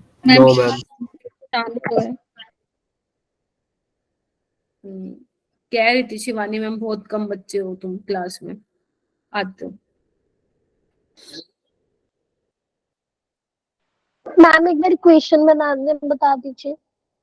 बताती हूँ। बायो में तो देखो जाया करो, बायो में स्कोर अच्छा चाहिएगा बेटा, उसमें स्ट्रेंथ ज्यादा होनी ही चाहिए, मतलब मेरे में भी होनी चाहिए बट बायो में भी होनी चाहिए। ठीक है, इधर देखो, यहाँ बना दे रही हूँ, देखो बेटा। मुझे ये बनानी है ना, पहले मैं लिख लेती हूँ जो बनानी है ना। SN4 plus 2 electron SN2 plus, बोलो हाँ या ना? Yes ma'am. चलो ठीक। Yes ma'am. हाँ, उसके बाद है हम इसको लिखते हैं। अब देखो आपको थोड़ा सा ध्यान से देखना पड़ेगा। 10 प्लस 2 मुझे राइट हैंड साइड पे चाहिए, तो पलट दूं क्या इसको? हाँ यस मैम। हाँ मैम। पलट दूं? चलो भाई पलट दिया। अगर ये पलट दिया तो इसका देखना पड़ेगा, ये रिडक्शन पोटेंशियल था, मैंने ऑक्सीडेशन करवा दिया तो वैल्यू भी चेंज हो जाएगी ना? Yes yes ma'am, ma'am plus. Plus. ठीक है। SN+4 क्या है? लेफ्ट हैंड साइड है, तो मैं इसको लेफ्ट हैंड साइड लिखती हूँ। देखना एक बार। और इसका देखना 4 कितना दिया हुआ है, रिडक्शन ही दिया हुआ है, इसको मेरे को चेंज करने की नीड ही नहीं है। बोलो हाँ तो अगर आप महान बने और आपने दोनों को ऐड करके आंसर लिख दिया तो पक्का गलत हो जाएगा, क्योंकि यहाँ पे देखो 2 इलेक्ट्रॉन है, यहाँ पे 4 है, यहाँ पे 2 है, तो क्या लगाओगे? जो ये थर्ड वाली इक्वेशन आई है ना, वो कैसे आई है? दोनों को ऐड करने पे आई है ना। हाँ मैम, अभी आपने बताया था जब बस तो लगा दो ये वाला फॉर्मूला। माइनस कितने इलेक्ट्रॉन है थर्ड इक्वेशन में? 2। ई नोट हमें निकालना है। G1 में देखो -2, ई नोट कितना है? 0.140, इसका निकाल दो। n कितना है? 4.010, बस आंसर निकाल दो। करो इसको सोल्व। क्वेश्चन मुश्किल नहीं है, वही सेम कंसेप्ट पे वही क्वेश्चंस पूछे जा रहे हैं, बट थोड़ा सा देखो ट्विस्ट तो करेगा ना एग्जामिनर, है ना। वो बिल्कुल यूं का यूं नहीं कॉपी पेस्ट करके दे सकता है क्वेश्चन। कंसेप्ट सेम रहेगा बट हाँ बोलो। मैम डेल्टा G2 में आपने -4 क्यों किया? बच्चे क्योंकि ये होता है ना, delta G1 plus delta G2 है ना। अच्छा ठीक है मैम, -NE सेल, ठीक है। हाँ, ठीक है। चलो क्या आ रहा है आंसर? 150, 15 आ रहा है। ओके, चेक करें क्या 15 ही आ रहा है क्या? तो यार तुम लोग बड़े होशियार हो। 16 आ रहा है भाई आंसर, तो कोई बात नहीं, चलेगा, 15 भी चलेगा, इतनी रेंज। यस मैम, 16 आ रहा है मैम आंसर। ठीक है, चलेगा। क्लियर हो गया ये कंसेप्ट? क्लियर हो गया? अगर ऐसा क्वेश्चन आएगा तो एक बार देख लेना। अगर नंबर ऑफ इलेक्ट्रॉन सेम है तो मजे से ऐड करो, लेकिन अगर तीनों इक्वेशन में नंबर ऑफ इलेक्ट्रॉन सेम नहीं है, जो थर्ड वाली है, तो फिर भूल के मत करके आ जाना ऐड। ये डेल्टा जी वाले से निकालना पड़ेगा, और यही वाला पेपर में क्वेश्चन आता है, तो तुम लोगों को पता चल जाएगा कि अगर नॉन इक्वेशन से ऐसा क्वेश्चन आएगा, तुम्हारे एकदम से माइंड में स्ट्राइक करेगा कि मैम ने ऐसा बोला था। ठीक है, चलो ये वाला तो तुम्हारा अरे फेवरेट क्वेश्चन है, ये तो बता ही दो। The quantity of electricity in Faraday needed to reduce 1 mole of Cr2O7 to -2 इतना।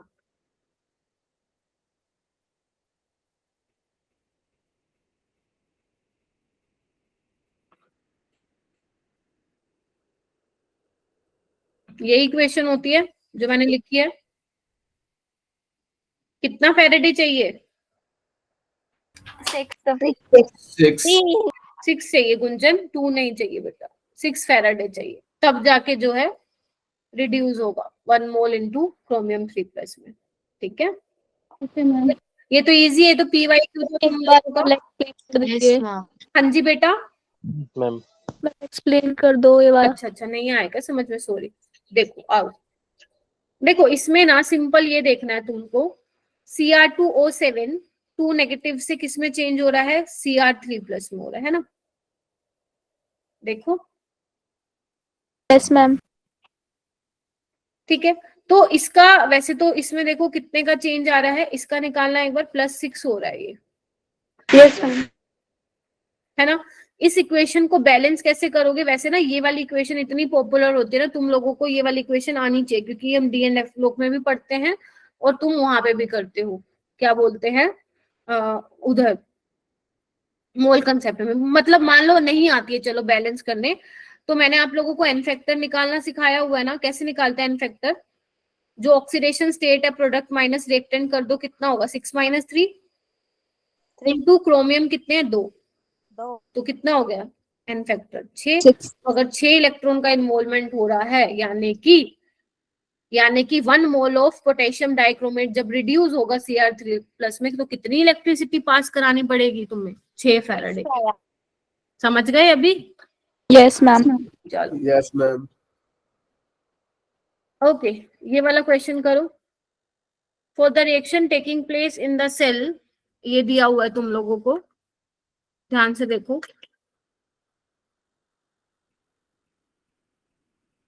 ए नोट सेल दिया हुआ है इतना, value of delta G. Delta G क्या होता है बच्चे? -n।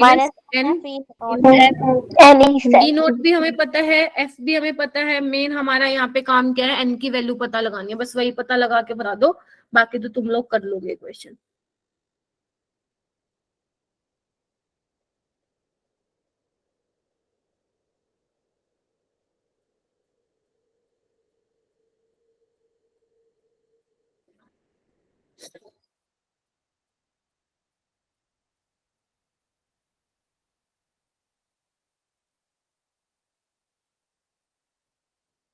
टू है क्या?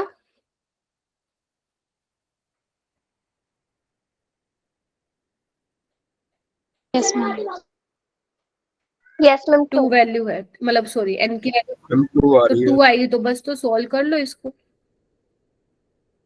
96500 कूलम पर मोल, जो आंसर आएगा वो जूल में आएगा, बट हमें निकालनी है किलो जूल पर मोल में, तो जो भी आंसर आएगा उसको 1000 से डिवाइड कर देना। Okay ma'am. 102 point something I है। कितना आई है? 102 पॉइंट समथिंग। Yes ma'am. हाँ मैम, नियरली 103। नाजे कैलकुलेटर से किया? तुम इतना एक्यूरेट चलते हो भाई। 102 पॉइंट, हाँ इतना ही आएगा, अप्रोक्सीमेट 103 लिखा हुआ है इन्होंने, क्योंकि ना उन्होंने क्या पूछा हुआ है, नियरेस्ट इंटीजर पूछा हुआ है। चले आगे, ये वाला क्वेश्चन कीजिए। द लिमिटिंग मोलर कंडक्टिविटी दिया हुआ है बेटा आपको, NaI NaNO3, ये तो इजी है बहुत, तुम्हारा फेवरेट क्वेश्चन है। NaI yes ma'am. NaNO3 आपको निकालना है AgI के लिए। AgI के लिए निकाल दो, कितना होगा? AgNO3 वाले को ऐड करो प्लस NaI को ऐड करो, जो एक्स्ट्रा है उसको माइनस करो, यानी कि NaNO3 वाले को माइनस करो, तो कितना हो जाएगा? 13.3 प्लस 12.7 माइनस 12 करके आंसर निकाल लो। मिली साइमन मीटर स्क्वायर पर मोल में आंसर निकालना है, यूनिट चेंज करने की जरूरत है नहीं, क्योंकि ऑलरेडी उसी में ही आपको लिमिटिंग मोलर कंडक्टिविटीज दी हुई हैं। मैम 14 आंसर आ जाएगा। 14 आ रहा है, चलो चेक कर लेते हैं। हाँ 14 ही है। Yes ma'am. ठीक है, ऐसे क्वेश्चन को नहीं छोड़ना है, ठीक है, तुम्हें पता है ऐसे आते हैं पेपर में। नेक्स्ट है क्वेश्चन इलेक्ट्रोलिसिस वाले पोर्शन से है, मतलब सबका आ रहा है ना आंसर, बस मैं ये यस ठीक है। बस हम थोड़ा सा टाइम ज्यादा लग रहा है, टाइम को कम करना पड़ेगा अब अपने लिए। कोई बात हाँ नहीं, मैम टाइम लग रहा है। कोई नहीं, वो सोचना है। इसलिए लग रहा है क्योंकि ये मैंने किसी बुक के क्वेश्चन उठाए हुए हैं ना, नीट में इतना कैलकुलेशन डिफिकल्ट नहीं देते, तो उसकी तुम टेंशन मत लो, ठीक है। ये वाला देखो, ए सोल्यूशन ऑफ क्या है ये, फेरिक सल्फेट है क्या?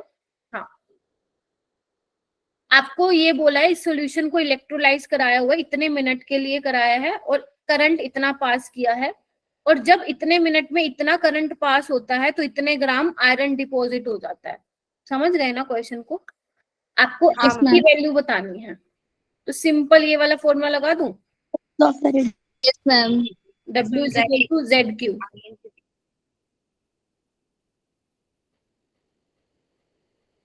इससे आ जाएगा आंसर, निकालना एक बार। T की वैल्यू है, और सॉरी टाइम तो आपको निकालना है, T की तो करंट की find वैल्यू करना है, है। x मिनट है, ठीक है, और आपको Z क्या होता है, equivalent weight by Faraday constant. Faraday constant, और इक्विवेलेंट वेट क्या होता है, molar mass by N factor. सारी वैल्यू है तुम लोगों के पास, मोलर मास है आयरन का, यस मैम 56। एन फैक्टर है, बिल्कुल है, 96500 भी पता है, आई भी पता है, टी निकालना है, और डब्ल्यू भी पता है। बस एन फैक्टर कितना होगा इस रिएक्शन के लिए, 3 होगा, यस मैम। Yes ma'am. बस कर लो, सोल्व हो जाएगा। मैम इसमें जो मोलर मास लिखेंगे वो सिर्फ Fe का लिखना है या ये जो पूरा ना कंपाउंड? ना ना ना ना, आयरन का लिखोगे ना, क्योंकि वही आपको बताना है ना, क्योंकि आयरन का जो है 0.3482 बेटा डिपॉजिट हुआ है, ठीक है। Okay ma'am. इन्होंने तो थोड़ा सा ऐसा भयंकर सा दिया हुआ है इसको, लेकिन इसको मत देखो तुम, बस ये देख लो तुम्हारा टाइम, एक बार कैलकुलेटर से ही कर लो सोल्व, 20 मिनट ही आ रहा है क्या आंसर, क्योंकि इसका कैलकुलेशन थोड़ा सा बड़ा हो सकता है, बट कंसेप्ट इंपॉर्टेंट है, ध्यान रहना चाहिए तुम लोगों को। मैम एक बार दिखाना पीछे हाँ वाली को। ये लो ये लो ये लो ये लो,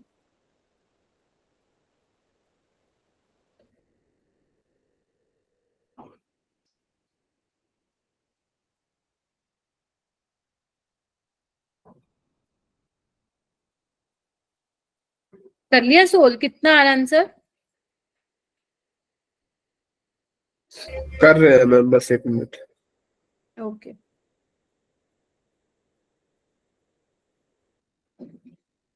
और ध्यान रखना मिनट में लेना है, समझ रहे हो? जो ये Q इंटू आई टी होता है ना, आई एम्पियर में होता है, समझ रहे हो मेरी बात?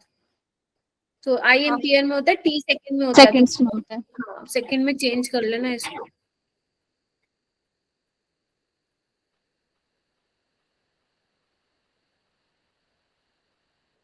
यस मैम, आ रहा है 20। 20 आ रहा है। 20 आ रहा है। Yes ma'am. 6 वो, हाँ वो कर लेना। 1 मिनट में 60 सेकंड होते हैं, ये कर लेना जरूर उसमें।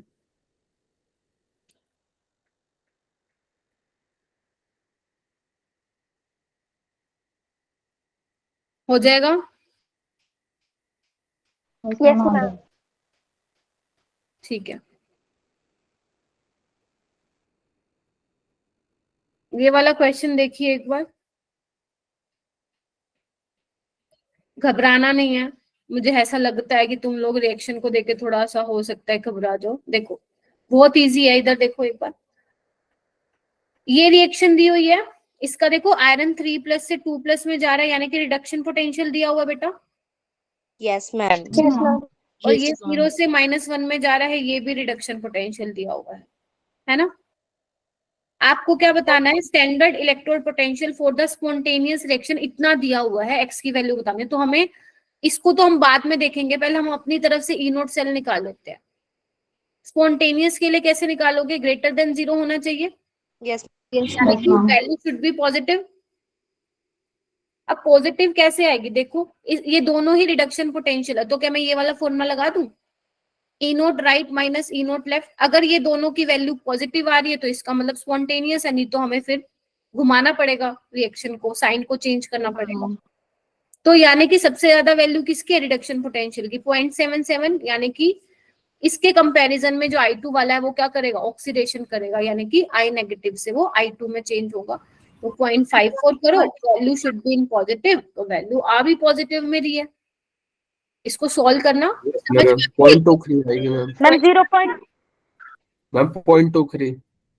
0.23 इंटू 10⁻⁻², यानी कि 23 आ रहा होगा फिर। सॉरी 23 आ रहा होगा। Yes ma'am. क्वेश्चन समझ में आया तुम लोगों को? क्या किया आपको? सिर्फ ये बताना था कि standard electrode potential for the spontaneous reaction.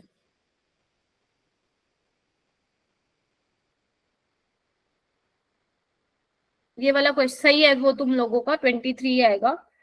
ये वाला करो बस, ये लास्ट क्वेश्चन कर लेते हैं, उसके बाद तुम अपना मतलब मोस्टली क्वेश्चन देखो मैंने करवा ही दिए आप लोगों को, थोड़े से रह जाएंगे,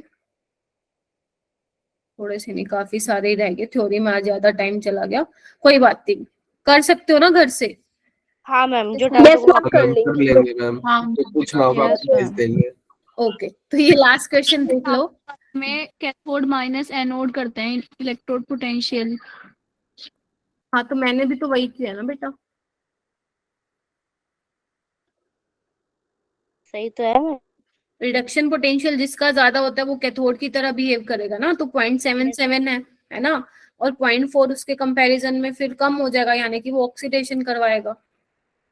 ओके मैम। ठीक है, ये वाला ध्यान रखना इंपॉर्टेंट है। चलो ये वाला क्वेश्चन करो। रेजिस्टेंस दिया हुआ है आपको ऑफ कंडक्टिविटी सेल, कंसंट्रेशन हमें ऑलरेडी मोल पर लीटर में दिया हुआ है, कोई टेंशन की बात नहीं है। रेजिस्टेंस आपको दिया हुआ है 1750 ओम। ठीक है, वो कह रहे हैं कंडक्टिविटी क्या होता है बच्चे? कापा। कापा आपको दिया हुआ है 0.152 इंटू 10⁻⁻3। अगर मान लो तुम लोगों को समझ में ना आए ना, कापा दिया हुआ है या मोलर, कई बार ना वो मोलर कंडक्टेंस को कंडक्टिविटी के नाम से भी दे देते हैं, तो आपको घबराना नहीं है, सिर्फ यूनिट देखो। अगर यूनिट में साइमन मीटर इनवर्स है या साइमन सेंटीमीटर इनवर्स है तो समझ जाना वो कंडक्टिविटी यानी कि कापा की वैल्यू दी हुई है। आपको L/A निकालना है। ये तो बहुत सिंपल है, हो जाएगा। एक फॉर्मूला है कापा जी इंटू जी स्टार। ठीक है, तो कापा जी क्या होता है? 1/r, जी स्टार यानी कि जी स्टार क्या हो जाएगा? Kappa into are. कापा की वैल्यू है, आर की वैल्यू है, कंसंट्रेशन तो इसका मतलब कंफ्यूज करने के लिए दिया, बस आपको मल्टीप्लाई करना है, आंसर आ जाएगा। मल्टीप्लाई करना है इसको, ये देखो यही आंसर आ रहा होगा तुम लोगों का। मैम 1 सेकंड बैक स्लाइड करना। लो बेटा, यस मैम आ गया मैम। ठीक है, 6 आ रहा है। हाँ, इसके बाद जो तुम्हारा काम है वो